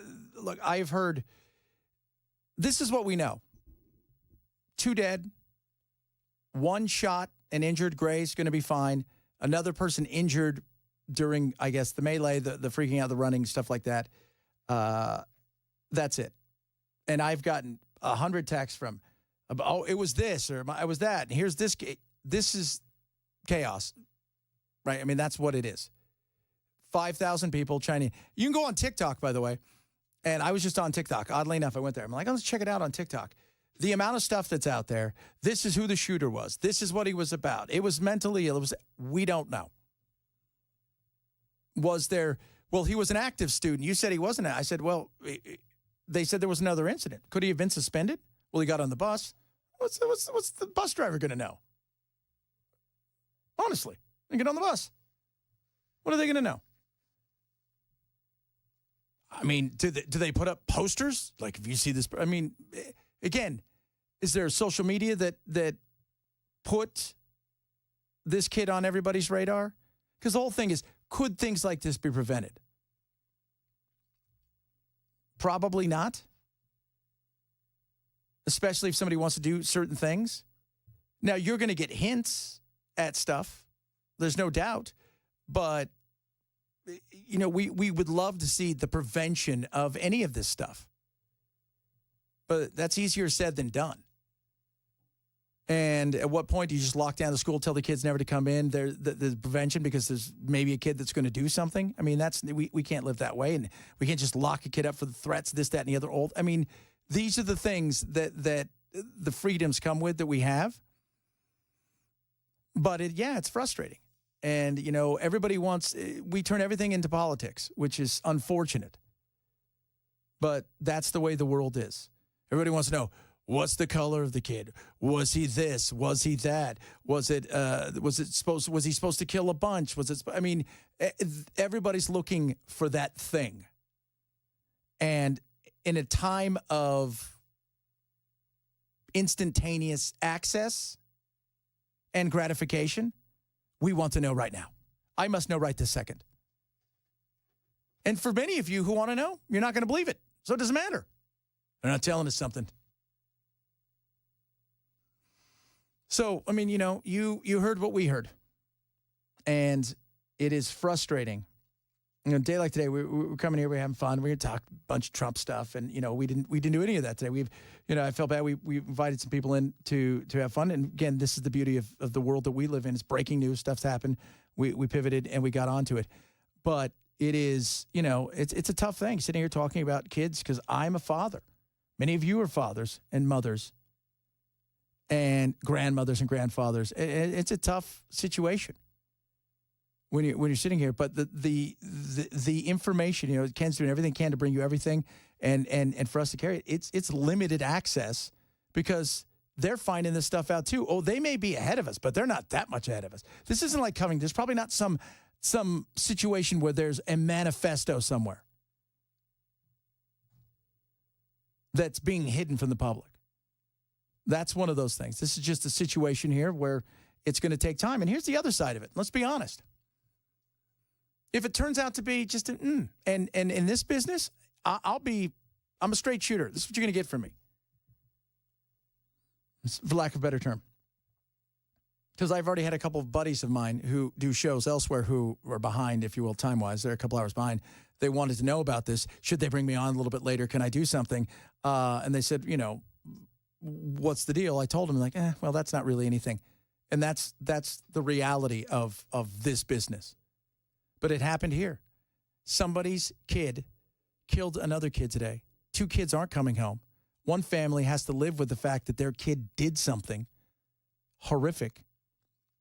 And the other family has to live with the fact that their child was gunned down at school. And these kids are going to have to live with this the rest of their lives. And if you heard, there's no school for the rest of the week at Antioch High School. They'll be bringing the counselors in and things of that nature when they get back. And then, you know, from there, it'll go.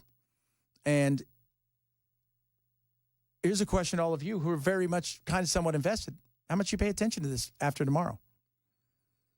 Because we tend in this day and age of not only do we want gratification in situations immediately, we also will go, ooh, piece of candy, ooh, piece of candy, ooh, piece of candy. Remember there was a terror attack on the 1st of January? Not talking about that anymore. Remember there was a guy that blew himself up in his Cybertruck. I don't talk about that anymore. I mean, we change so fast and we go so fast because we have a 24-hour news cycle, and our need to be fed info and have an answer is tremendous. It is. So, sad situation. I'm sure we keep it here all day. Ken will have all the updates as much as we can get because I don't know how much more they're going to do. And they said they're going to be working through the night tonight. And it will probably have a lot more. We'll probably have a better idea tomorrow of what this is all about, what took place. But as of now, it's all, it's speculation, and it's they gave you the best information here that you could get, which is we're not quite sure. We had a shooter, not quite sure why he did it, no idea where he got the gun. Maybe was an active student, maybe wasn't. There may have been an incident before, et cetera, et cetera. So we'll know a lot more tomorrow. So Matt's going to have a lot of this, a bunch of other stuff as well. Quick breaking news, though. Trump apparently will be sending 1,500 active military to the border, may deploy as early as tomorrow to go with the 2,500 National Guard members that are already there. So a little bit of breaking news that wasn't this. We'll have all the latest on the shooting in Antioch, what to avoid traffic-wise there, because that is also a nightmare, people trying to pick up their kids. Make sure you keep it right here. You guys have a blessed rest of your day. Take a deep breath, and we'll do it again tomorrow. This is the Chad Benson Show, Super Talk 99.7.